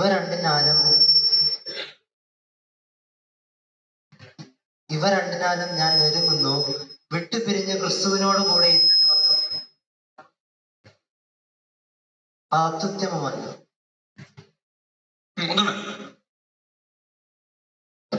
ഇവ രണ്ടിനാലും ഞാൻ ഞെരുങ്ങുന്നു, വിട്ടുപിരിഞ്ഞ് ക്രിസ്തുവിനോട് കൂടെ ഇരിക്കുവാൻ എനിക്ക് കാംക്ഷയുണ്ട്, അത് അത്യുത്തമമല്ലോ. അത് അത്യുത്തമമല്ലോ. മുമ്പോട്ട് വായിച്ചാൽ, എന്നാൽ ഞാൻ ജഡത്തിലിരിക്കുന്നത് നിങ്ങൾ നിമിത്തം ഏറെ ആവശ്യം. എന്നാൽ നിങ്ങൾ നിമിത്തം ഞാൻ ഇവിടെ ആയിരിക്കേണ്ടത് ഏറെ ആവശ്യം. അപ്പോൾ എന്റെ ശുശ്രൂഷ തികയ്ക്കാൻ വേണ്ടി മാത്രമാണ് ഞാൻ ഇവിടെ നിൽക്കുന്നത്. നമ്മൾ ഈ ഭൂമി ജീവിക്കുന്നത് അങ്ങനെയാണോ? സൗരന്മാരെ നമ്മളെന്തിനാ ഭൂമി ജീവിക്കുന്നത്? ഉള്ള കാലം കുറച്ച് സുവിശേഷമൊക്കെ പറഞ്ഞ്, കുറച്ച് ബൈബിൾ ക്ലാസ് ഒക്കെ അറ്റൻഡ് ചെയ്ത്, കട്ടൻ കാപ്പിയൊക്കെ കുടിച്ച്, ബിസ്ക്കറ്റ് മുക്കി അല്ലേ? പർപ്പസ്ഫുൾ ക്രിസ്ത്യൻ ലൈഫ്, ലക്ഷ്യത്തോടു കൂടെയുള്ള ക്രിസ്തീയ ജീവിതം, എല്ലാം വേണം, ഒന്നും വേണ്ടെന്നല്ല ഞാൻ പറയുന്നത്. പക്ഷെ നിന്റെ അസ്തിത്വത്തിന്റെ കാരണം നീ അറിയണം. ഇപ്പൊ ഒരു വാച്ച് ഭംഗി തരുന്നു, വാച്ചിന് എന്തെല്ലാം ഗുണങ്ങളുണ്ട്, വാച്ച് കൊണ്ട് ഒത്തിരി പരിപാടികളൊക്കെ ചെയ്യാം. എന്നാൽ പ്രധാനമായും വാച്ചിന്റെ ജോലി എന്താ? സമയം നോക്കല. അപ്പോൾ അത് നമ്മൾ മനസ്സിലാക്കണം. ഇനി നിങ്ങൾക്ക് ഇഷ്ടപ്പെടുമോ എന്ന് അറിഞ്ഞോടാ. 1ാം ക്ലാസ്സിൽ പഠിക്കുന്ന കുഞ്ഞ് സുവിശേഷം പറയാമോ?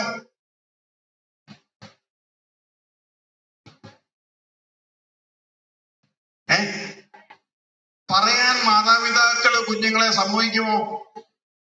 മോൻ സുവിശേഷം ഒന്നും പറയണ്ട കേട്ടോ, വല്ല കുഴപ്പമുണ്ടായാലോ. അങ്ങനെയാണോ? നമ്മൾ മനസ്സിലാക്കേണ്ട കാര്യം, സുവിശേഷത്തിലുള്ള ബന്ധത്തിൽ ദൈവത്തിന്റെ മനസ്സാണ്. ഒന്നാമതായിട്ട് ഇനി നമ്മൾ അതിനോട് ബന്ധത്തിൽ ചില കാര്യങ്ങൾ വായിക്കാൻ പോവുകയാണ്. ഒന്ന് വായിച്ചാട്ടെ എന്റെ കൂടെ. മത്തായി സുവിശേഷം 28, നമുക്ക് വളരെ പരിചയമുള്ള ഭാഗമാണ്. 28ന്റെ 18 മുതൽ 20 വരെ വായിക്കണം.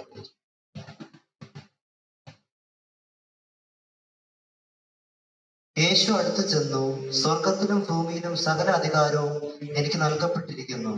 ആകയാൽ നിങ്ങൾ പുറപ്പെട്ട് പിതാവിന്റെയും പുത്രന്റെയും പരിശുദ്ധാത്മാവിന്റെയും നാമത്തിൽ സ്നാനം കഴിപ്പിച്ചും ഞാൻ നിങ്ങളോട് കൽപ്പിച്ചതൊക്കെയും പ്രമാണിക്കുവാൻ തക്കവണ്ണം ഉപദേശിച്ചും കൊണ്ട് സകല ജാതികളെയും ശിക്ഷയാക്കിക്കൊള്ളുന്നു. അപ്പോൾ സ്വർഗത്തിലെയും ഭൂമിയും സകല അധികാരവും എനിക്ക് നൽകപ്പെട്ടിരിക്കുന്നു. ആകയാൽ എന്ന് വെച്ച് കഴിഞ്ഞാൽ സുവിശേഷം അറിയിക്കാൻ വലിയ അധികാരത്തിന്റെ ആവശ്യമുണ്ട്. സുവിശേഷം അറിയിക്കാൻ നമ്മൾ വിചാരിക്കുന്ന പോലല്ല. സ്വർഗത്തിന്റെയും ഭൂമിയിലെയും സകല അധികാരവും കിട്ടിയാലേ സുവിശേഷം അറിയിക്കാൻ പറ്റൂ. അപ്പൊ നമ്മൾ സുവിശേഷം അറിയിക്കാൻ പോകുമ്പോൾ ചിലരൊക്കെ ചോദിക്കാറില്ലേ, നിങ്ങൾ എന്നാ അതോറിറ്റിയിലായത്, നിങ്ങൾക്ക് ആരാ ഇതൊക്കെ പറയാനുള്ള അവകാശം തന്നെ, അങ്ങനെയൊക്കെ ചോദിക്കാറില്ലേ? ഇവർക്കറിയത്തില്ല ഭയങ്കര അധികാരം ഉണ്ടെങ്കിലേ ഇത് പ്രസംഗിക്കാൻ പറ്റത്തുള്ളൂ. കാരണം ഒരു വ്യക്തിയുടെ കടം മുഴുവനും വീട്ടുന്ന കാര്യമാണ്. സഹോദരനെ നേടുവാനായിട്ട് എന്താ പറയുക, ഒരു നാളും സാധിക്കത്തില്ലെന്ന് പറയുന്ന കടമാണ് ഈ കടം. ഇപ്പൊ ഒരാൾക്ക് ഒരു 10 കോടി രൂപ കടമുണ്ടെന്നിരിക്കട്ടെ. എനിക്ക് പോയി ഞാൻ പറഞ്ഞോ അങ്ങ് പറഞ്ഞേരെ, അല്ലെ ഇന്ന പോലെ പറഞ്ഞാൽ മതി, നിന്റെ 10 കോടി ക്ഷമിക്കപ്പെടും എന്ന് എനിക്ക് പറയാൻ പറ്റുമോ? എന്റെ മൊത്തം അധികാരമാണല്ലേ. അങ്ങനെ ആർക്കെങ്കിലും പറയാൻ പറ്റുമോ? ഇല്ലേ? അപ്പോൾ 10 കോടിയാണോ പാപത്തിന്റെ കണക്ക്? അപ്പൊ ഭയങ്കര അധികാരം, ഭയങ്കര ക്രയവിക്രയം, ഭയങ്കര എഴുത്തുകുത്തുകൾ, ഭയങ്കര കോംപ്ലിക്കേറ്റഡ് ആയിരിക്കുന്ന ഒരു പ്രോസസ്സാണ് ഈ രക്ഷയുടെ പിന്നിലുള്ളത്. ഞാൻ ചെന്ന ആ സുവിശേഷം പറഞ്ഞ ഒരു വ്യക്തി, ഞാൻ പറയുന്നത് വിശ്വസിച്ച് രക്ഷിക്കപ്പെടുമ്പോൾ അല്ലെങ്കിൽ കർത്താവിനെ സ്വീകരിക്കുമ്പോൾ വലിയ ട്രാൻസാക്ഷനാണ് നടക്കുന്നത്. കോടിക്കണക്കിന് ചെലവ് വരുന്ന ഒരു വലിയ കാര്യമാണ് നടക്കുന്നത്. ആകയാൽ നിങ്ങൾ പോയി സുവിശേഷം അറിയിപ്പീൻ ലോകമെമ്പാടും. എന്നിട്ട് കർത്താവ് ഈ ശിഷ്യന്മാർക്ക് കൊടുത്ത ഈ ജോലിയുടെ ഒരു രണ്ടാമത്തെ പ്രത്യേകത, ഇതാണ് നിങ്ങളുടെ ജീവിതം, ഇതാണ് നിങ്ങളുടെ അവസാനം, ഇതിന് മാത്രമായി നിങ്ങൾ ഭൂമിയിൽ ആയിരിക്കുന്നു, ഇത് ചെയ്ത് ചെയ്ത് നിങ്ങൾ മരിക്കും. സുവിശേഷത്തിന്റെ പ്രാധാന്യം അങ്ങനെ കാണണം. It is worth living and worth dying. സുവിശേഷം ഇറ്റ്സ് വർത്ത് ലിവിങ്, ജീവിച്ചിരിക്കാനും മരിക്കാനും മതിയായ കാരണമാണ് സുവിശേഷം. ഇനിയും അടുത്തതായിട്ട്, എനിക്ക് ഇച്ചിരി സ്പീഡിൽ പോകേണ്ടതായിട്ടുണ്ട്. അടുത്തതായിട്ട് 2 പത്രോസ് 3:9, ഞാനത് ഒന്ന് ടച്ച് ചെയ്തതാണെങ്കിലും ഒന്ന് വായിക്കാൻ താല്പര്യപ്പെടുന്നു. 2 പത്രോസ് 3:9.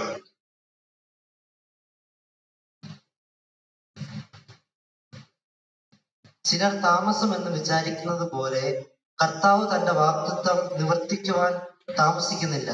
ആരും നശിച്ചു പോകാതെ എല്ലാവരും മാനസാന്തരപ്പെടുവാൻ അവൻ ഇച്ഛിച്ചു നിങ്ങളോട് ദീർഘക്ഷമ കാണിക്കുന്നതേ ഉള്ളൂ. എന്ന് വെച്ച് കഴിഞ്ഞാൽ സഭയെ വേഗം കൊണ്ടുപോകാം എന്ന് പറയുന്ന ഒരു മണവാളന്റെ വാക്കാന്ന് ഓർക്കണം. ഈ വിവാഹം കഴിക്കാൻ പോകുന്ന കുഞ്ഞുങ്ങൾക്കുള്ള ഏറ്റവും വലിയ ടോർച്ചറിങ് എന്നാണെന്നറിയാമോ? എൻഗേജ്മെന്റ് കഴിഞ്ഞിട്ട് കോവിഡ് മാറിയിട്ട് കെട്ടാവും. കോവിഡ് കാരണം 1ഉം 2ഉം വർഷം വിവാഹം കഴിക്കാൻ കഴിയാതെ എൻഗേജ്മെന്റ് കഴിഞ്ഞ് നിന്നവരുണ്ട്, അറിയാമോ? രണ്ടുപേരെയും നമുക്ക് കണ്ടാൽ സങ്കടം തോന്നും. ഒരു വല്ലാത്ത അവസ്ഥയാണ്. അപ്പോൾ മണവാളൻ പറയുകയാണ്, ഞാൻ വേഗം വരാം. വേഗം വരണമെന്ന് പറഞ്ഞാൽ അതിനകത്ത് അതിന്റെ അർത്ഥമുണ്ട്. അവന് വേഗം വരാൻ മനസ്സാ, വേഗം വരണമെന്ന് മണവാട്ടിയും ആഗ്രഹിക്കത്തക്കവണ്ണം മനസ്സാ. എന്നാൽ ചിലരും കൂടെ രക്ഷിക്കപ്പെടേണ്ടതിന്. അപ്പോൾ ആ വലിയ കാര്യത്തെ നീട്ടിവെക്കത്തക്കവണ്ണം സുവിശേഷം എന്ന് പറയുന്ന പ്രക്രിയയുടെ പ്രാധാന്യം നിങ്ങൾക്ക് മനസ്സിലാകുന്നുണ്ടോ? എന്റെ ഒരു കസിൻ, ഞങ്ങൾ വീട്ടിൽ ഇരുന്ന വിവാഹത്തിന്റെ കാര്യം ചിന്തിക്കുകയാണ്. അപ്പോൾ എന്റെ ഒരു കസിൻ കല്യാണത്തിന് ഡേറ്റ് ഫിക്സിങ്ങിനകത്ത് അവര് കുടുംബമായിട്ട് ഞങ്ങൾ 2-3 കുടുംബങ്ങൾ ചേർന്ന് സംസാരിക്കുക. അപ്പം അമ്മ പറഞ്ഞു, മോനെ പപ്പയ്ക്ക് ആ സമയത്ത് വരാൻ ബുദ്ധിമുട്ടാ, പപ്പ ഗൾഫിലാണ്, അതുകൊണ്ട് നമുക്ക് ഈ ഡേറ്റ് വേണ്ട, ആ ഡേറ്റ് വേണ്ട, ഈ ഡേറ്റ് വേണ്ട, ഇങ്ങനെ മറിച്ചു നിന്നു. അവളെ മോൻ ചോദിക്കുക, എന്റെ കല്യാണമാണോ ഇമ്പോർട്ടൻ്റ് അതോ പപ്പയുടെ ജോലിയാണോ? മോൻ ഉദ്ദേശിച്ചതല്ല, ഞാൻ കെട്ടുന്നതാണ് ഇപ്പൊ ഇമ്പോർട്ടന്റ്, അപ്പന്റെ ജോലി പോയാലും കുഴപ്പമില്ല. ഞാൻ പറയാൻ ആഗ്രഹിച്ച കാര്യം, കർത്താവ് ഈ കൂടിവരവരെ, ഈ വിവാഹത്തെയാണ് നീട്ടിവെക്കുന്നത്. അത്രത്തോളം ഇത് പ്രാധാന്യമുള്ള ഒരു കാര്യമായിട്ട് നമുക്ക് മനസ്സിലാക്കാനായിട്ട് കഴിയും. ഇനി ഈ സുവിശേഷത്തിന്റെ പ്രാധാന്യത്തിന്റെ മറ്റൊരു വശം ഞാൻ പറയാൻ പോകുക.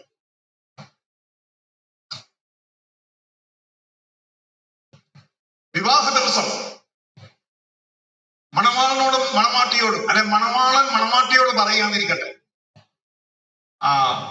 നീ വാതിൽക്കൽ പോയി നിൽക്കണം, എന്നിട്ട് എല്ലാവരെയും വെൽക്കം ചെയ്യണം.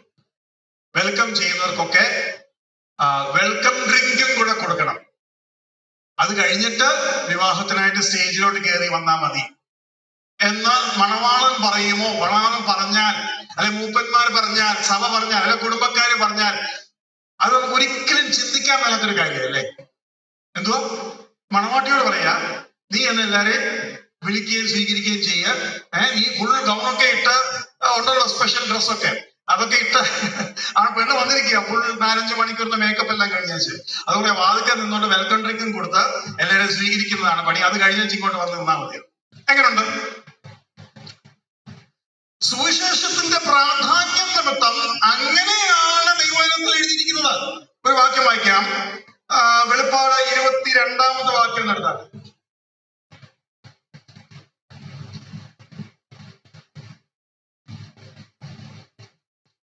വെളിപ്പാട് 22-ന്റെ 17-ാമത്തെ വാക്യം. വരിക എന്ന ആത്മാവും മണവാട്ടിയും പറയുന്നു. മണവാട്ടിയും പറയുന്നു. അപ്പൊ വരിക എന്ന് പറയുന്ന ജോലി ആത്മാവിനും മണവാട്ടിക്കും ഉള്ളതാണ്. മുമ്പോട്ട് വായിച്ചാൽ. വരിക എന്ന ആത്മാവും മണവാട്ടിയും പറയുന്നു, കേൾക്കുന്നവനും വരുക എന്ന് പറയട്ടെ. ദാഹിക്കുന്നവൻ വരട്ടെ. ദാഹിക്കുന്നവൻ വരട്ടെ. ഇച്ഛിക്കുന്നവൻ ജീവജലം സൗജന്യമായി വാങ്ങട്ടെ. ഇത് ജീവജലം സൗജന്യമായി വാങ്ങട്ടെ എന്ന് മണവാട്ടി പറയണം. വരിക വരിക, വെള്ളം കുടിക്കുക എന്ന് പറയണം. അതുകൊണ്ട് ഞാൻ പറഞ്ഞു വെൽക്കം ഡ്രിങ്കിങ് കൂടെ കൊടുക്കണം. വെൽക്കം ഡ്രിങ്കിങ് കൊടുക്കണം എന്ന് പറഞ്ഞതിന്റെ കാരണം മനസ്സിലായല്ലോ. ഞാൻ പറയാൻ ആഗ്രഹിക്കുന്ന കാര്യം, the gospel is so important. It doesn't matter it is your marriage day, you have to go and stand at the door and welcome everyone. പക്ഷേ എങ്ങനെ വെൽക്കം ചെയ്യണം അത് വേറൊരു വിഷയമാണ്. നമുക്കത് വേറെ കൈകാര്യം ചെയ്യേണ്ട വിഷയമാണ്. പക്ഷെ എങ്ങനെ വെൽക്കം ചെയ്യണം? ആത്മാവോട് ചെയ്യണം. പരിശുദ്ധാത്മാവിന്റെ സ്വഭാവത്തോടു കൂടെ ചെയ്യണം. മണവാട്ടിയെ പോലെ ചെയ്യണം. മണവാട്ടി, അതായത് ഒരു സ്ത്രീ, അവളുടെ ജീവിതത്തിൽ ഏറ്റവും നന്നായി പെരുമാറുന്ന ഏക ദിവസം അവൾ മണവാട്ടിയാകുന്ന ദിവസമാണ്. ശരിയോ തെറ്റോ? ഒരിക്കലും ഇല്ലാത്തൊരു നാണമൊക്കെ അന്ന് അവർക്ക് ഉണ്ടാവില്ലേ? ഒരിക്കലും ഇല്ലാത്തൊരു സൗന്ദര്യമൊക്കെ അവർക്കുണ്ടാവും. ഇത് കണ്ടുവച്ചാ പല ചെറുപ്പക്കാരും വിചാരിക്കണം എന്നാ ഞാനും കിട്ടിയേക്കാം. അവർക്കറിയത്തില്ല ഇത് കഴിയുമ്പോൾ സംഭവം മാറുമെന്ന്.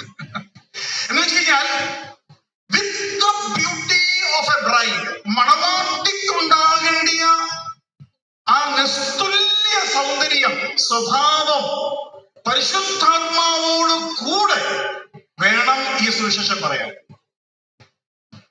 സുവിശേഷം എത്ര സ്വീറ്റ്! ഒരു മണവാട്ടി നമ്മളോട് വിവാഹ ദിവസം സംസാരിക്കുന്ന എന്ത് സ്വീറ്റ് ആയിട്ടായിരിക്കും. അവളെപ്പോഴും ചിരിച്ച് കാണിക്കും അല്ലെ? ഇപ്പൊ ഫോട്ടോയ്ക്കൊക്കെ എത്ര മണിക്കൂർ ഇവർ ചിരിക്കുന്നത്. പരിചയമില്ലാത്തവർക്കൊക്കെ കൈ കൊടുക്കും ഇല്ലേ? അവര് വന്ന് ഭർത്താവ് പറയും ഇതിന്റെ അമ്മാവന, അച്ചാച്ചന, ഉപ്പാപ്പനാന്നൊക്കെ പറയും. എല്ലാത്തിനും ചിരിച്ച് ഇല്ലേ? അത് കഴിഞ്ഞിട്ട് പിന്നെ ഉപ്പാപ്പനെ പരിചയപ്പെടുത്താൻ പോയാൽ കഴിഞ്ഞ് എനിക്ക് വേറെ പണിയുണ്ടെന്ന് പറഞ്ഞാൽ അകത്ത് കയറി പോകും. അല്ലെ 10 ഉപ്പാപ്പന്മാരെ വീട്ടിലോട് വിളിച്ചു വന്നാൽ ഈ നേരത്തെ ചിരിച്ചു കാണിച്ച മണവാട്ടിയുടെ മുഖം അന്നേരം കാണണം. ഇതിനൊക്കെ ഇനി വെച്ച് വിളമ്പാൻ പോക്കണമെന്ന് വിചാരിച്ച ഞാൻ പറയാൻ ആഗ്രഹിക്കുന്ന കാര്യം, the importance of the gospel. ഇനി മുമ്പോട്ട് നമുക്ക് വീണ്ടും നോക്കാം. അത് മണവാട്ടിയെ കുറിച്ച് ഞാൻ പറഞ്ഞു. ഇനി നമുക്ക് യേശുക്രിസ്തുവിന്റെ പരിശുദ്ധാത്മാവിന്റെ ജോലിയോടുള്ള ബന്ധത്തിൽ നമുക്കൊന്ന് നോക്കാം. പരിശുദ്ധാത്മാവിന്റെ ജോലി യോഹന്നാന്റെ സുവിശേഷം 16-ാം അധ്യായം 8-ാം വാക്യം.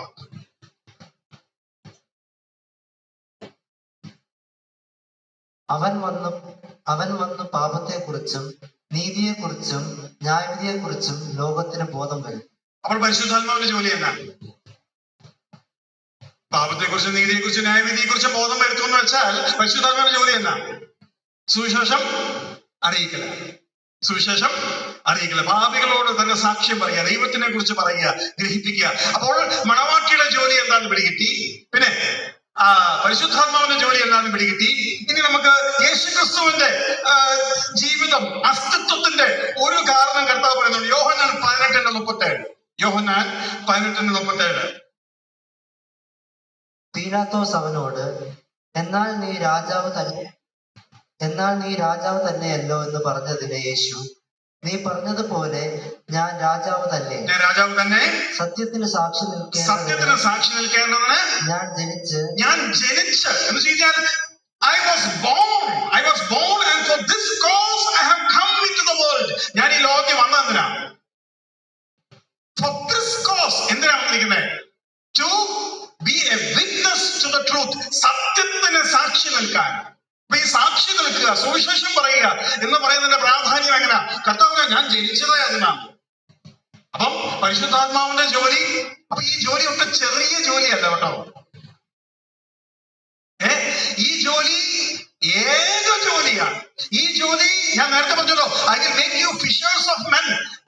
മനുഷ്യരെ പിടിക്കുന്നവരാക്കും. ദൈവത്തിന്റെ കൃഷി മനുഷ്യരെ ഉണ്ടാക്കുന്ന, മനുഷ്യരെ നേടുന്ന കൃഷിയാണ് ദൈവത്തിന്റെ കൃഷി. ദൈവത്തിന്റെ കൃഷിയാണ് ഏറ്റവും വലിയ പ്രൊഫഷൻ. ഒരാത്മാവിന്റെ വില ഭൂമിയെക്കാട്ടിലും വലുതാണെന്ന്, പ്രാണന്റെ വില ലോകത്തിനെക്കാട്ടിലും വലുതാണെന്ന് ബൈബിൾ പഠിപ്പിക്കുന്നു. ഏറ്റവും വലിയ പ്രൊഫഷനാണ്. അപ്പോൾ നമ്മൾ ആ കാര്യവും ഇവിടെ കണ്ടു. എനിക്ക് വളരെ ഇഷ്ടമാണ് പൗലോസ് അപ്പോസ്തലനോട് പറഞ്ഞത്.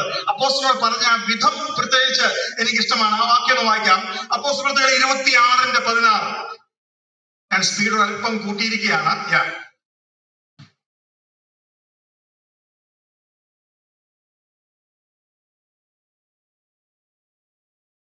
അപ്പോസ്തലർ 26:16. എങ്കിലും എഴുന്നേറ്റ് നിവർന്നു നിൽക്കുക, നീ എന്നെ കണ്ടതിനും ഇനി ഞാൻ നിനക്ക് പ്രത്യക്ഷനാകുവാനിരിക്കുന്നതിനും നിന്നെ ശുശ്രൂഷകനും സാക്ഷിയുമായി നിയമിക്കുവാൻ ഞാൻ നിനക്ക് പ്രത്യക്ഷനായി.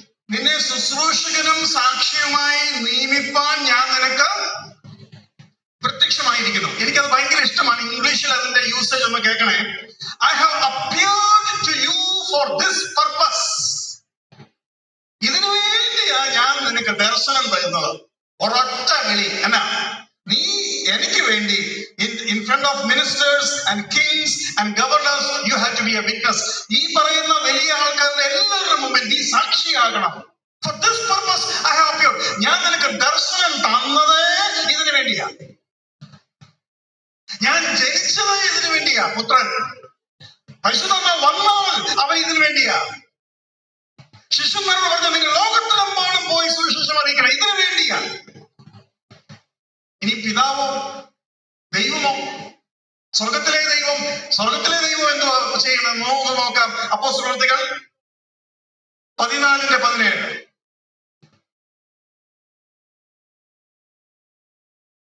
അപ്പോസ്തലപ്രവൃത്തികൾ 14:17.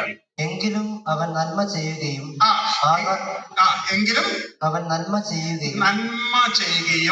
ആകാശത്ത് നിന്ന് മഴയും ശരിക്കും ശ്രദ്ധിച്ചോണം കേട്ടോ. ആകാശത്ത് നിന്ന് മഴയും ഫലപുഷ്ടിയുള്ള കാലങ്ങളും നിങ്ങൾക്ക് തരികയും ആഹാരവും സന്തോഷവും നൽകി നിങ്ങളെ തൃപ്തരാക്കുകയും ചെയ്തു പോന്നതിനാൽ തന്നെ കുറിച്ച് സാക്ഷ്യം തരാതിരുന്നിട്ടില്ല. അപ്പൊ കർത്താവിന്റെ പണി എന്നാ? തന്നെ കുറിച്ച് സാക്ഷ്യം പറയല പണി. ഒരു ദിവസം പോലും ദൈവം സാക്ഷ്യം തരാതിരുന്നിട്ടില്ല. അതെങ്ങനാ? നല്ല ആഹാരം തന്ന് നമ്മളെ തൃപ്തിപ്പെടുത്തിയിട്ട് കർത്താവ് പറയാൻ ആഗ്രഹിക്കുന്ന ഒരു കാര്യമേ ഉള്ളൂ, ഞാനാ ഉണ്ടാക്കിയത്, ഇഷ്ടപ്പെട്ടോ? ഇല്ലേ, നമ്മളിപ്പോ വീട്ടിലൊക്കെ പോകുമ്പോ സഹോദരിമാര് കാര്യമായിട്ട് എന്തെങ്കിലുമൊക്കെ ഉണ്ടാക്കും. നമ്മളതെല്ലാം കഴിച്ച് കൈയും കഴുകി ഏമ്പൊക്കം വിട്ട് നമ്മളങ്ങ് പോകും. അവര് കേൾക്കാൻ ആഗ്രഹിക്കുന്ന ഒരു കാര്യമുണ്ട്. എന്തുവാ? നന്നായിരുന്നു അല്ലേ? അപ്പൊ അത് കേൾക്കാതാകുമ്പോഴത്തേക്ക് സഹോദരി പറയും, എന്തോ പറയുന്ന അറിയാവോ? ഒന്നും ശരിയായില്ല, പെട്ടെന്ന് ഉണ്ടാക്കിയതാ, ചുമ്മാണ്, അവർക്കറിയാൻ നല്ലതാകും. അന്നേരം നമ്മളെല്ലാം പറയും, ഇല്ല വളരെ നല്ലതായിരുന്നു. അപ്പോൾ ഞാൻ പലപ്പോഴും ചിന്തിച്ചാണ്, ഓരോ പഴങ്ങളും പ്രത്യേകിച്ച് മാങ്ങ കഴിക്കുമ്പോൾ അറിയാതെ എന്റെ മനസ്സിൽ കർത്താവേ സ്തോത്രം എന്ന് പറഞ്ഞു. കാരണം എന്താ? എന്നമ്മ ടേസ്റ്റ് അല്ലേ, എന്തെല്ലാം വെറൈറ്റി ടേസ്റ്റാ. അപ്പോൾ ദൈവം ഈ മണ്ണിൽ നിന്നും ഡിഫറെന്റ് ആയിരിക്കുന്ന കാര്യങ്ങൾ തരുമ്പോൾ ദൈവത്തിന് എത്ര തരം മാങ്ങയാണെന്ന് അറിയാമോ? ഏകദേശം 400-ൽ പരം മാങ്ങകളുണ്ട്. ഓക്കെ, ദൈവത്തിന് നമുക്ക് മാങ്ങ തരണമെങ്കിൽ ഒരു ഇനം തന്നാ പോരെ? നല്ല രുചിയുള്ള ഒരു മാങ്ങയുടെ ഇനം. ഞാൻ മനസ്സിലാക്കിയിരിക്കുന്നത് പഴം തന്നെ ഏതാണ്ട് 36 എണ്ണം കേരളത്തിലുണ്ട്. എന്തിനാ ഇത്രയും ദൈവം നിർദ്ദേശിക്കുന്നേ? ദൈവത്തിന് ഇറച്ചി തന്നെങ്കിൽ ഇറച്ചി തന്നാ പോരെ? താറാവിന് രുചി, മീനിന് രുചി, പ്രാവിന് രുചി, പിന്നെ എന്താ പറയുന്നത് കോഴിക്കൊരു രുചി, പിന്നെ കുയിലല്ലോ എന്നാ ഒരു ചെറിയൊരു കാടയ്ക്കൊരു രുചി ഇല്ലേ? എന്തിനാ? വേറെ വേറെ രുചി നമുക്ക് തരികയാ. മഴ എന്താ പറയുക? ഇതൊക്കെ തന്നാ പോരാ, തൃപ്തിപ്പെടുത്തിയിട്ട് അവനൊരു കാര്യം പറയണം. എങ്ങനെയുണ്ട്? ഒന്ന് അക്നോളജ് ചെയ്യുക. ഓ, അങ്ങനെ ഒന്ന് പറയുക. ഈ മന്ന എന്ന വാക്കിന്റെ അർത്ഥം എന്തുവാ?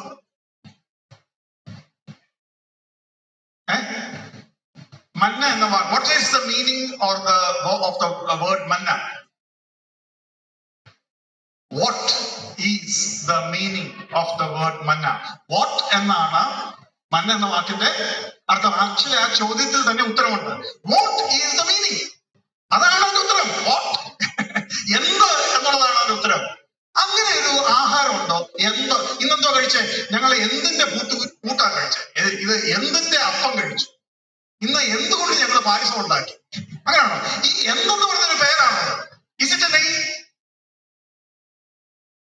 ആ പേര്, ആ ഭക്ഷണത്തിന് പേര് ലഭിച്ചില്ല. എന്തുകൊണ്ട് ലഭിച്ചില്ല? അവർ തിന്നുവാനിരുന്നു. ദൈവത്തോട് നന്ദി പറയാൻ എഴുന്നേറ്റു എന്നല്ല, പിന്നെ കളിപ്പാൻ എഴുന്നേറ്റു. അവർ ദൈവത്തോട് നന്ദി പറഞ്ഞില്ല. മന്ന വാട്ട് എന്ന ചോദ്യത്തിന് ഉത്തരമായിട്ട് അതെന്താണെന്ന് അവർ പറയണമായിരുന്നു. അവർ പറഞ്ഞു. എന്തോ പറഞ്ഞേ?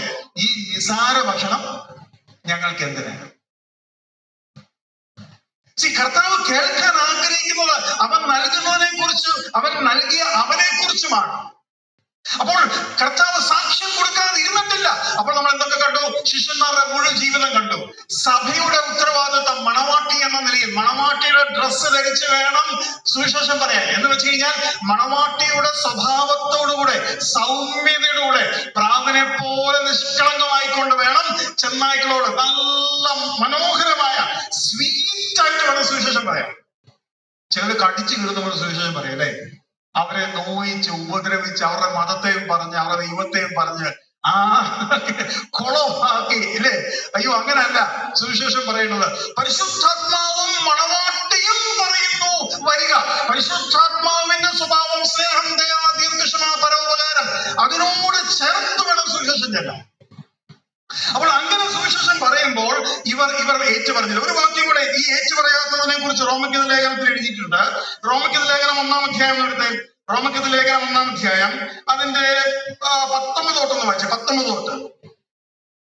ദൈവത്തെ കുറിച്ച് അറിയാവുന്നത് അവർക്ക് വെളിവായിരിക്കുന്നു, ദൈവം അവർക്ക് വെളിവാക്കിയിരുന്നു.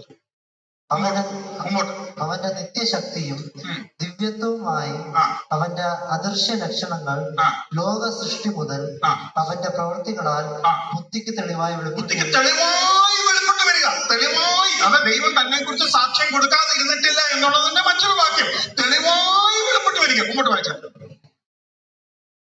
അവർക്ക് പ്രതിവാദമില്ലാതിരിക്കേണ്ടതിന് തന്നെ. അവർക്ക് പ്രതിവാദമില്ലാതിരിക്കേണ്ടതിന് തന്നെ. അവർ ദൈവത്തെ അറിഞ്ഞിട്ടും. കേട്ടോണം. അവർ ദൈവത്തെ അറിഞ്ഞിട്ടും അവർ ദൈവത്തെ തിന്നു, കുടിച്ചു, ആസ്വദിച്ചു, കുളിച്ചു, അവന് മഴ കൊടുത്തു.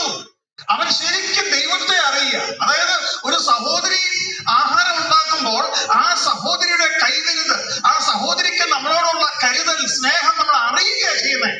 ദൈവത്തെ അറിഞ്ഞിട്ടും. കാരണം 400 തരം മാങ്ങ, എന്തെല്ലാം പൂക്കൾ, ഏതെല്ലാം തരത്തിലുള്ള ഫലങ്ങൾ, ഏതെല്ലാം തരത്തിലുള്ള മൃഗങ്ങൾ, ഏതെല്ലാം തരത്തിലുള്ള പക്ഷികൾ. നാം ദൈവത്തെ അറിഞ്ഞു. ഇനി അറിയാനുണ്ട് എന്നുള്ളത് ശരി തന്നെ. എത്ര വലിയ കടൽ, എത്ര നീളമുള്ള ദൈർഘ്യമുള്ള നദികൾ, എന്തെല്ലാം അത്ഭുത കാര്യങ്ങൾ ഈ ഭൂമിയിൽ. നാം ദൈവത്തെ അറിഞ്ഞു എന്ന് ദൈവവചനം പറയുമ്പോൾ പ്രതിവാദിക്കത്തില്ല. അത് പ്രതിവാദമില്ലാതിരിക്കേണ്ടതിന് തന്നെ. എന്നാ മുമ്പോട്ട് വായിച്ചാൽ അവർ ദൈവത്തെ അറിഞ്ഞിട്ടും അവനെ ദൈവമെന്ന് ഓർത്ത് മഹത്വീകരിക്കുകയോ ദൈവമെന്ന് ഓർത്ത് മഹത്വീകരിക്കുകയോ നന്ദി കാണിക്കുകയോ ചെയ്യാതെ മഹത്വീകരിക്കുകയോ നന്ദി കാണിക്കുകയോ ചെയ്യാതെ. ദൈവത്തിന് സുവിശേഷം പറയാൻ 2 വിധങ്ങളാണ് ഉള്ളത്. അതൊരു വലിയ വിഷയമാണ്. അങ്ങോട്ട് ദൈവം സഹായിച്ചാൽ ഞാൻ വരും.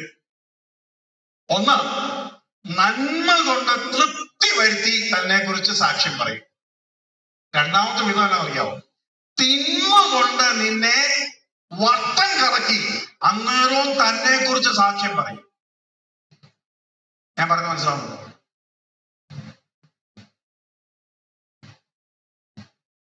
മനസ്സിലായെന്നോ ഇല്ലെന്നോ?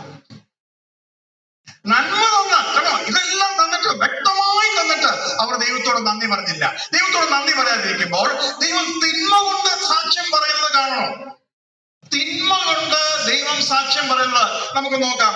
വെളിപ്പാട് പുസ്തകം 16-ാം അധ്യായം 9-ാം വാക്യം.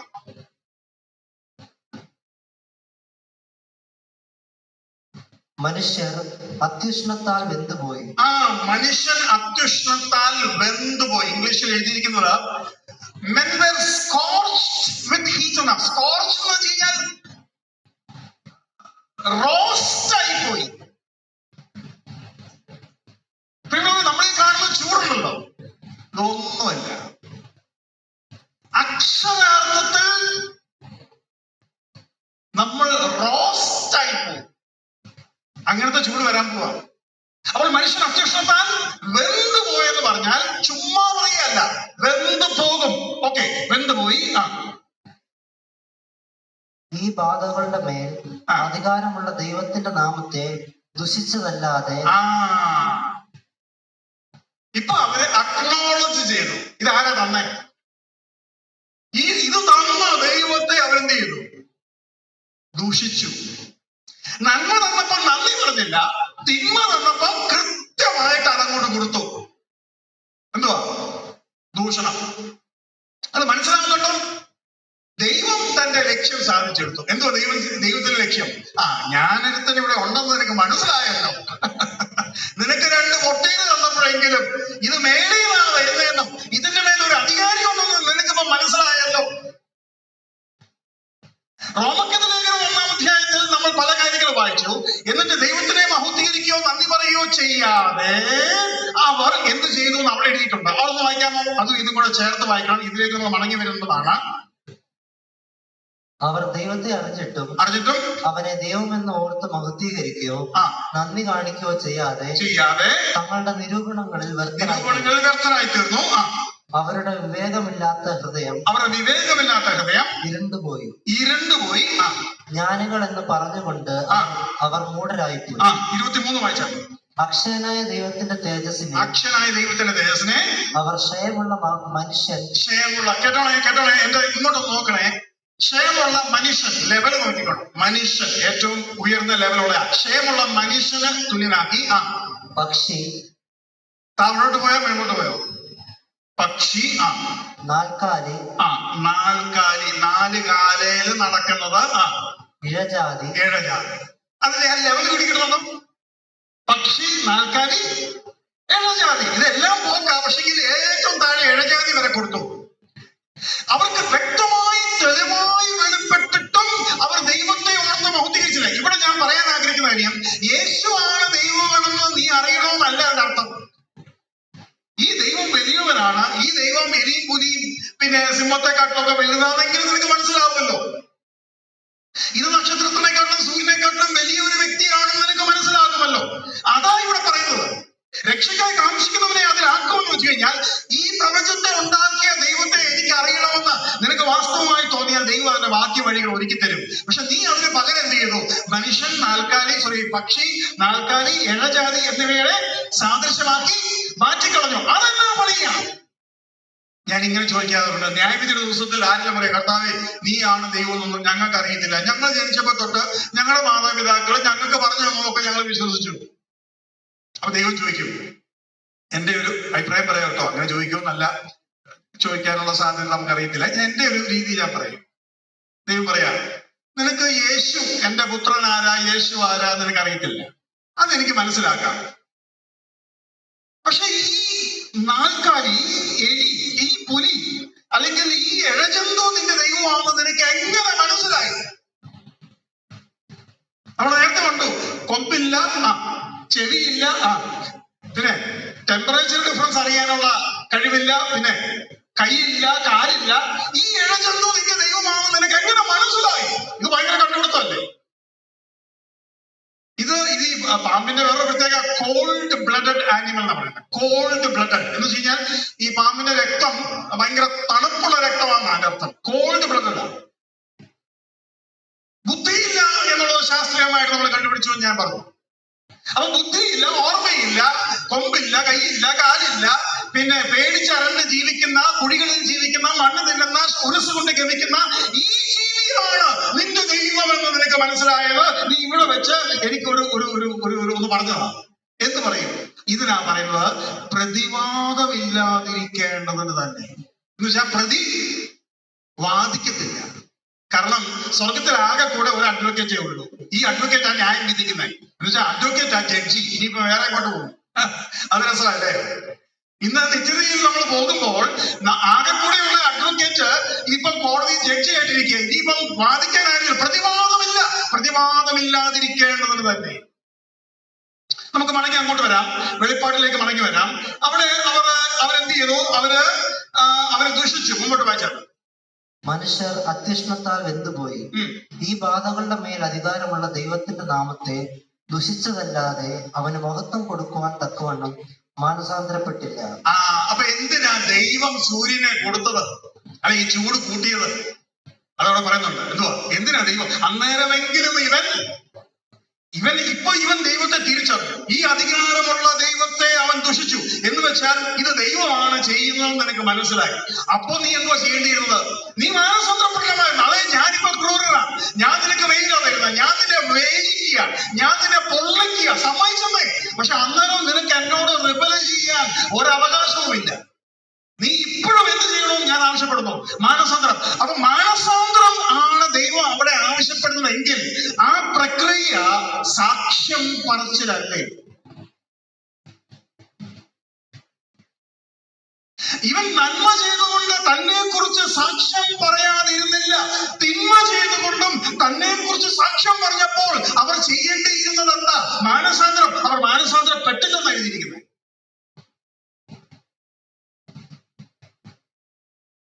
വെളിപ്പാട് ഒരു പ്രത്യേകത കർത്താവിന്റെ ശ്രദ്ധയിൽപ്പെടുത്തി. ആകെ കൂടെ 3 വാക്യങ്ങളിൽ മാത്രമാണ് താങ്ക്സ് ഗിവിംഗ് അല്ലെങ്കിൽ താങ്ക് യു എന്ന് പറയുന്ന വാക്ക് വെളിപ്പാടിൽ, പ്രത്യേകിച്ച് 4-ാം അധ്യായം കഴിയുമ്പോൾ, അതായത് സഭാകാലയളവ് കഴിയുമ്പോൾ ആകെ കൂടെ നമ്മൾ കാണുന്നത്. എത്ര വട്ടം താങ്ക്സ് ഗിവിംഗ് ഉണ്ടാകുന്നത്? എന്റെ വാക്ക് ശ്രദ്ധിക്കണം. താങ്ക്സ് ഗിവിംഗ്, നന്ദി പറച്ചിൽ. ആ വാക്ക് 3 വട്ടമേ വെളിപ്പാടിൽ ഉപയോഗിക്കപ്പെടുന്നുള്ളൂ. ആ 3 വട്ടവും ആ താങ്ക്സ് ഗിവിംഗ് കൊടുക്കുന്നത് സ്വർഗത്തിൽ നിന്ന്, ഭൂമിയിൽ നിന്നല്ല. ചുരുക്കം പറഞ്ഞാൽ ഭൂമിയിൽ മഹാപീഡന കാലത്ത് ദൈവത്തോട് താങ്ക് യു പറയുവാൻ ആരുമില്ല.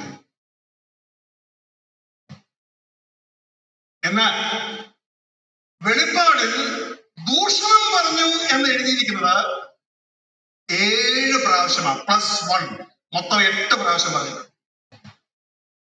ദൂഷണം എന്ന വാക്ക് മൊത്തം 8 വട്ടം നിങ്ങൾക്ക് കിട്ടും. പക്ഷെ താങ്ക് യു എന്ന് പറയുന്ന വാക്ക് 3 വട്ടമേ കിട്ടത്തുള്ളൂ. അതും സ്വർഗത്തിൽ നിന്ന് വരുന്ന. ഞാൻ പറയാൻ ആഗ്രഹിച്ച കാര്യം, ഇന്നും ദൈവത്തോട് വാസ്തവമായും അവൻ തരുന്ന ഭക്ഷണം. ഞങ്ങൾ ഇന്ന് ഉച്ചയ്ക്ക് പുറത്തുനിന്നാണ് കഴിച്ചത്. നമ്മുടെ NSSന്റെ ഒരു ഹോട്ടലുണ്ട്, നല്ല 1-ാം തരം ഊണ്. എനിക്ക് ഇഷ്ടപ്പെട്ടു. അപ്പൊ എന്നോട് സൗരന്മാര് പറഞ്ഞു, ബ്രദറെ പ്രാർത്ഥിക്കുന്നു പറഞ്ഞു. ഞാൻ പ്രാർത്ഥിച്ചപ്പോ ദൈവം എനിക്കൊരു പ്രേരണ വന്നു. കർത്താവേ, ഇവിടെ വിളമ്പുന്ന എല്ലാ ആഹാരത്തിനും ഞാൻ നന്ദി പറയുന്നു. കാരണം ഈ കഴിക്കുന്ന ഒന്നും ആരും നന്ദി പറയും. അവിടെ ഇന്ന് NSS കഴിച്ച എല്ലാവരുടെയും ആഹാരത്തിന് ദൈവത്തിനൊരു നന്ദി കിട്ടിയിട്ടുണ്ട്. ഞാൻ പറയാൻ ആഗ്രഹിക്കുന്ന കാര്യം, we are the only ones who can acknowledge God and say thank you. Thank you പറയണം കേട്ടോ. എന്റെ സഹോദരൻ കിടക്കയിലാണ് എല്ലാം ചെയ്യുന്നതെന്ന് പറയുന്നു. അവന്റെ ഇപ്പോഴത്തെ ഏറ്റവും വലിയ അച്ചീവ്മെന്റും ആഗ്രഹവും എന്തായിരിക്കും അറിയാമോ? അച്ചാച്ചാ, എനിക്കൊന്ന് ഒരു പ്രാവശ്യം സ്വന്തമായിട്ട് ബാത്റൂമിൽ ഒന്ന് പോകണം.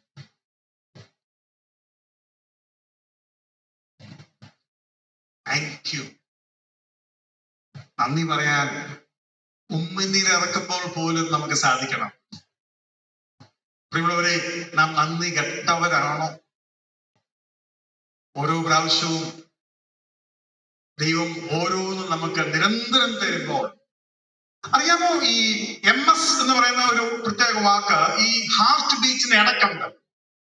അതായത് എല്ലാ ഹാർട്ട് ബീറ്റിനും ഇടയ്ക്ക് ഒരു ഇന്റർവെൽ ഉണ്ട്. അറിയാമോ? ഹാർട്ട് ഇപ്പൊ നമ്മൾ സാധാരണ ഒരു മിനിറ്റിൽ 72 പ്രാവശ്യം അടിക്കും എന്നൊക്കെ പറയും, അല്ലേ? പക്ഷെ നിങ്ങളുടെ അറിവിന് വേണ്ടി പറയാണ്, നല്ല ആരോഗ്യമുള്ള ഒരു വ്യക്തിക്ക് ഹാർട്ട് ബീറ്റ് 72 ഒന്നും കാണത്തില്ല, ചിലപ്പോൾ 65 ഒക്കെ കാണും. അതുപോലെ നല്ല സ്പോർട്സ്മാൻമാര് അവർ ഉറങ്ങുമ്പോൾ അവരുടെ ഹാർട്ട് ബീറ്റ് 55, 50, 49 ഒക്കെ ആവും. അറിയാമോ ഈ സംഭവം? ഞാനൊരു ഉദാഹരണം പറയാം. ഞാൻ നേവിയിലായിരുന്ന സമയം, ഞാൻ സ്പോർട്സിലായിരുന്നല്ലോ. അപ്പൊ ഞാൻ നേവിയിലായിരുന്ന സമയത്ത് എനിക്ക് മലേറിയ പിടിച്ച് എന്നെ പെട്ടെന്ന് അഡ്മിറ്റ് ചെയ്ത് കഴിഞ്ഞാൽ എന്റെ പൾസ് എല്ലാവരെയും പോലെ 80, 90 ഒക്കെ ആയിട്ട് ഇങ്ങനെ ഭയങ്കര പനിയായിട്ട് ചെല്ലുന്നത്. അപ്പം ഇവര് രാത്രിയിലെല്ലാം വന്ന് ഈ ബ്ലഡ് പരിശോധിക്കും. കാരണം മലേറിയയുടെ ടെസ്റ്റ് അങ്ങനെയാണല്ലോ, രാത്രി ഉറങ്ങിക്കൊണ്ടിരിക്കുമ്പം അവര് വന്ന് ടെസ്റ്റ് ചെയ്യും. എന്നിട്ട് പൾസ് നോക്കും, ഹാർട്ട് ബീറ്റ് നോക്കും, എന്നിട്ട് അവര് പോകും. ഒരു ദിവസം പെട്ടെന്ന് അവരെ പിടിച്ച് എഴുന്നേൽപ്പിച്ചു. എന്നുവെച്ചാൽ അവരങ്ങ് വേർക്കുക.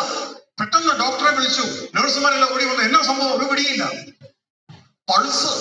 എന്റെ പൾസ് അങ്ങ് താഴ്ന്നു പോവാ. 50-49 ലെവലിൽ നിൽക്കുക. എന്നോട് ചോദിച്ചു, നിനക്ക് വല്ല പ്രയാസമുണ്ടോ? എനിക്കൊരു പ്രയാസമില്ല. നിനക്ക് ശ്വാസം കിട്ടും? ശ്വാസം കിട്ടത്തില്ല. ഹൃദയം നോർമൽ, എല്ലാം നോർമൽ, വേർക്കുന്നുണ്ടോ? ഒന്നുമില്ല. അവസാനം ആരോ ഒരാൾ ചോദിച്ചു, നീ സ്പോർട്സ്മാൻ ആണോ? ഞാൻ പറഞ്ഞു അതെ. അത് പറയ എല്ലാരും എന്നെ ഇട്ട ചെങ്കൂടി. ഞാൻ ഇതെന്നാ പറ്റിയത്? അവർക്ക് എന്നാ പിടികിട്ടി? ഇവന്റെ ഹൃദയം ഇത്ര ഇടിക്കത്തുള്ളൂ. അപ്പൊ ഈ ഒരു മിനിറ്റിൽ 72 സാധാരണ മനുഷ്യനെ അടിക്കുമെങ്കിൽ എനിക്ക് ഉറങ്ങുന്ന സമയത്ത് 50 ആയി. അതിന്റെ അർത്ഥം ഓരോ ഹാർട്ട് ബീറ്റിനും ഇടയ്ക്ക് ഒരു മൈക്രോ സെക്കൻഡ് ഗ്യാപ്പ് ഉണ്ട്. ആ ഗ്യാപ്പ് വളരെ ആരോഗ്യമുള്ള ഒരു വ്യക്തിക്ക് കൂടുതലായിരിക്കും. അപ്പൊ ഒന്ന് അടിച്ചാൽ പിന്നെ കുറച്ചു നേരം കഴിയുമ്പോൾ അടുത്തടിക്കുന്നു, പിന്നെ കുറച്ചു നേരം കഴിഞ്ഞിട്ട് അടുത്തടിക്കുന്നത്. വളരെ പതുക്കെ അടിക്കത്തുള്ളൂ. കാരണം ആ ചെറിയ അടിയിൽ തന്നെ നമുക്ക് വേണ്ടിയ രക്തത്തിന്റെ സപ്ലൈ മുഴുവൻ കിട്ടും. ആരോഗ്യമില്ലാത്ത പനിയുള്ള വ്യക്തിക്ക് ഒത്തിരി അടിക്കും. കാരണം എന്താ? ഒത്തിരി അടിച്ചെങ്കിലേ ഇവന് കിട്ടത്തുള്ളൂ. ഇപ്പൊ ഏകദേശം ഞാൻ പറയുന്ന പിടികിട്ടിയല്ലോ. അപ്പൊ ഞാൻ പറയാൻ ആഗ്രഹിക്കുന്ന കാര്യം, ഒരു ശാസ്ത്രജ്ഞൻ ഇതിനെ കുറിച്ച് പറഞ്ഞത്, ഹാർട്ട് ഓരോ അടി അടിച്ച് ഒരു ഇന്റർവൽ എടുക്കും. എന്നിട്ട് ദൈവത്തോട് ചോദിക്കും, അടുത്തത് കൊടുക്കണോ വേണ്ടായോ? കർത്താവ് പറയാം, ഒന്നുകൂടെ കൊടുക്കും. ഫലം കായ്ക്കാത്ത വൃക്ഷത്തിന്റെ മേൽ കോടാലി വെച്ചുകൊണ്ട് കൃഷിക്കാരൻ ചോദിക്കുക, അവൻ 1 വർഷം കൂടെ നീട്ടി കൊടുത്തേക്കാൻ പറയുക. ുള്ളവരെ, നമുക്ക് നന്ദിയുള്ളവരായി ജീവിക്കാം. ഇതാണ് പറഞ്ഞതിന്റെ ചുരുക്കം. അപ്പോൾ ഇവർ നന്ദി പറഞ്ഞില്ല. നന്ദി പറയാത്ത ഒരു തലമുറ ഇന്ന് വന്നുകൊണ്ടിരിക്കുക. നന്ദി പറയാൻ സാധിക്കാത്ത ഒരു ലോകം വരാൻ പോവുകയാണ്. നന്ദി പറയേണ്ടവർ ആകെ കൂടെ ഉള്ളത് ദൈവസഭയാണ്. ഇവരൊക്കെ ദൈവദൂഷണം പറയും. എല്ലാ പ്രാവശ്യം ദൈവം പറയാണ്. എന്നിട്ടും അവർ മാനസാന്തരപ്പെട്ടില്ല. നമ്മുടെ പിള്ളേരോടുള്ള ബന്ധത്തിൽ അങ്ങനല്ലേ? നന്മ ചെയ്ത് മാനസാന്തരപ്പെടാതെ വരുമ്പോ അവരെ തല്ലി ശരിയാകുമല്ലേ? അന്നേരവും അവർ മാനസാന്തരപ്പെടുന്നില്ല എന്ന അവസ്ഥയിൽ വരികയാണ് ചെയ്യുന്നത്. അതോട് ചേർത്ത് ഒന്നുകൂടെ കാര്യങ്ങളോട് ഞാൻ പറയാൻ ആഗ്രഹിക്കുകയാണ്. ഈ തിരിച്ചറിവ്, അതായത് കർത്താവിന്റെ സാക്ഷ്യത്തിന്റെ എഫക്റ്റീവ്നെസ്, ദൈവം നല്ല വെന്തു പോകുന്ന ചൂട് കൊടുത്തപ്പം കൃത്യം ദൈവമാണ് പിടികിട്ടി. അന്നേരം എലി പുലിയോട് പറഞ്ഞോ, നീ എന്നാ പരിപാടിയെ ചെയ്യുന്നത്? ഞാൻ നിന്നെ ദൈവമാക്കി വെച്ചിട്ട് ഇപ്പം സൂര്യനെ ഇത്രയും ചൂട് കൂട്ടി, അതുകൊണ്ട് നിന്നെ ഞാൻ ശരിയാക്കും എന്നാണ് പറഞ്ഞേ. ഞാനിങ്ങനെ കേട്ടിട്ടുണ്ട്, എവിടോ മാക്രിയെ, തവളയെ മഴ പെയ്യാനായിട്ട് വിവാഹം കഴിപ്പിക്കും. കേട്ടിട്ടുണ്ടോ? അങ്ങനെ ഒരു സ്റ്റേറ്റ് നമ്മുടെ ഇന്ത്യയിലുണ്ട്. ഞാൻ ആ പേരെടുത്ത് പറയുന്നില്ല. അത് കഴിഞ്ഞിട്ട് മഴ അങ്ങോട്ട് കൂടി വെള്ളപ്പൊക്കം വന്നു. അവര് പറയാ, ആ തവളയെ പിടിച്ചോണ്ട് വാങ്ങാൻ ഡൈവോഴ്സ് ചെയ്യിപ്പിക്കാം. കാരണം ഇതിനെ കെട്ടിച്ചപ്പോ ഇത്രയും മഴ പെയ്തു, അതുകൊണ്ട് ഈ വെള്ളപ്പൊക്കം നമുക്ക് പറ്റത്തില്ല, അതുകൊണ്ട് ഇപ്പൊ അതിനെ ഡൈവോഴ്സ് ചെയ്യിപ്പിക്കണം. ഞാൻ പറയാൻ ആഗ്രഹിക്കുന്ന കാര്യം, ഈ ദൈവത്തിന്റെ സാക്ഷ്യം, പ്രകൃതിയാൽ ദൈവം തരുന്ന സാക്ഷ്യം കൊടുക്കാതെ ഇരുന്നിട്ടില്ല. അതിന്റെ മറുവശം ഞാൻ പറയാം, അതിന്റെ എഫക്റ്റീവ്നെസ്, അതുകൊണ്ട് ദൈവം സാധിച്ചെടുത്തോ ഇല്ലയോ എന്ന് പറയാൻ ഞാൻ ആഗ്രഹിക്കുക. 6-ാം അധ്യായം എടുത്താണ് വെളിപ്പാട് 6-ാം അധ്യായം അതിന്റെ 16-ാം വാക്യം. ഞങ്ങളുടെ മേൽ വീഴുകയും സിംഹാസനത്തിൽ ഇരിക്കുന്നവന്റെ മുഖം കാണാതെ വണ്ണവും കുഞ്ഞാടിന്റെ കോപം തട്ടാതെ വണ്ണവും ഞങ്ങളെ മറയ്ക്കുകയും. ആരുടെ കോപമാണ് ഇപ്പൊ ഇവർക്ക് പിടികിട്ടി? ആരുടെ കോപ? ഇപ്പൊ ഇവർക്ക് യേശുക്രിസ്തു ആരാന്ന് അറിയാൻ കേട്ടോ. മനസ്സിലായോ ഞാൻ പറഞ്ഞത്? സിംഹാസനത്തിൽ ഇരിക്കുന്നവൻ ദൈവം പിതാവ്, കുഞ്ഞാടിന്റെയും കോപം തട്ടാതെ വണ്ണം. സാക്ഷ്യത്തിന്റെ സക്സസ് കണ്ടോ? ആരാണ് യേശുക്രിസ്തു? യേശുക്രിസ്തു ശിഷ്യന്മാരോട് ചോദിച്ച ഏറ്റവും ലോകത്തിലെ $1 million ക്വസ്റ്റ്യൻ എന്നൊക്കെ പറയുന്ന പോലെ ലോകത്തിലെ ഏറ്റവും വലിയ ചോദ്യം, ആ ചോദ്യത്തിന് ഉത്തരം ആരെങ്കിലും പറഞ്ഞാൽ അവൻ സ്വർഗ്ഗത്തിൽ പോകും. $1 million ചോദ്യം എന്നൊക്കെ നമ്മൾ കേട്ടിട്ടില്ലേ? എന്ന് പറഞ്ഞ പോലെ ഈ ചോദ്യം യേശുക്രിസ്തു ചോദിച്ച ഈ ചോദ്യത്തിന് ഉത്തരം പറഞ്ഞാൽ അവൻ സ്വർഗ്ഗത്തിൽ പോകും. എന്ത് ചോദിച്ചാൽ അറിയാമോ? നിങ്ങൾ എന്നെ കുറിച്ച് ആർ എന്ന് പറയുന്നു? ഈ ജീവനുള്ള ദൈവത്തിന്റെ പുത്രനായ ക്രിസ്തു. അതാണ് ഇവിടെ പറയണം, കുഞ്ഞാടിന്റെ കോപം എന്ന് വെച്ച് കഴിഞ്ഞാൽ ക്രിസ്തു എന്ന് മാത്രമല്ല, അവൻ കുഞ്ഞാടാണ്, അവൻ അറക്കപ്പെട്ട കുഞ്ഞാടാണ്, അവൻ ദൈവത്തിന്റെ കുഞ്ഞാടാണെന്ന് ഇവർക്ക് മനസ്സിലായി. പക്ഷെ എനിക്ക് ഒരു രസം തോന്നിയാണെന്നറിയാമോ? കുഞ്ഞാടിന്റെ ക്രോധം. ഇപ്പൊ നമ്മള് വീട്ടിലൊക്കെ എഴുതി വെക്കല്ലോ, നായ ഉണ്ട് സൂക്ഷിക്കണം, ബിവെയർ ഓഫ് ഡോഗ്സ്. ഇങ്ങനെ എഴുതുമോ? കുഞ്ഞാടുണ്ട് സൂക്ഷിക്കണം. അങ്ങനെ എഴുതുമോ? കുഞ്ഞാടിന്റെ കോപം. കുഞ്ഞാട് കോപിക്കുന്ന കണ്ടിട്ടുണ്ടോ? നമ്മൾ സർവശക്തനായ ദൈവത്തിന്റെ നന്മയെ അനുഭവിക്കുമ്പോൾ അവർ കുഞ്ഞാടിന്റെ കോപം കാണും. കുഞ്ഞാടിന്റെ കോപം. ഞാൻ വിചാരിക്കുന്നത് അത് സിംഹത്തിന്റെ കോപത്തെക്കാട്ടിലും അപകടം നിറഞ്ഞതാണ്. കുഞ്ഞാടിന്റെ കോപം. കർത്താവ് നമ്മളെ സഹായിക്കട്ടെ. നമ്മുടെ സമയം തീർന്നല്ലോ. വരും ദിവസങ്ങളിൽ പ്രാർത്ഥനകളോടെ വരിക. നമുക്ക് വളരെ വളരെ പ്രധാനപ്പെട്ട ചില കാര്യങ്ങൾ കവർ ചെയ്യേണ്ടതായിട്ടുണ്ട്. കർത്താവ് നമ്മളെ അനുഗ്രഹിക്കട്ടെ. ദൈവനാമം മഹത്വപ്പെടുമാക്കട്ടെ.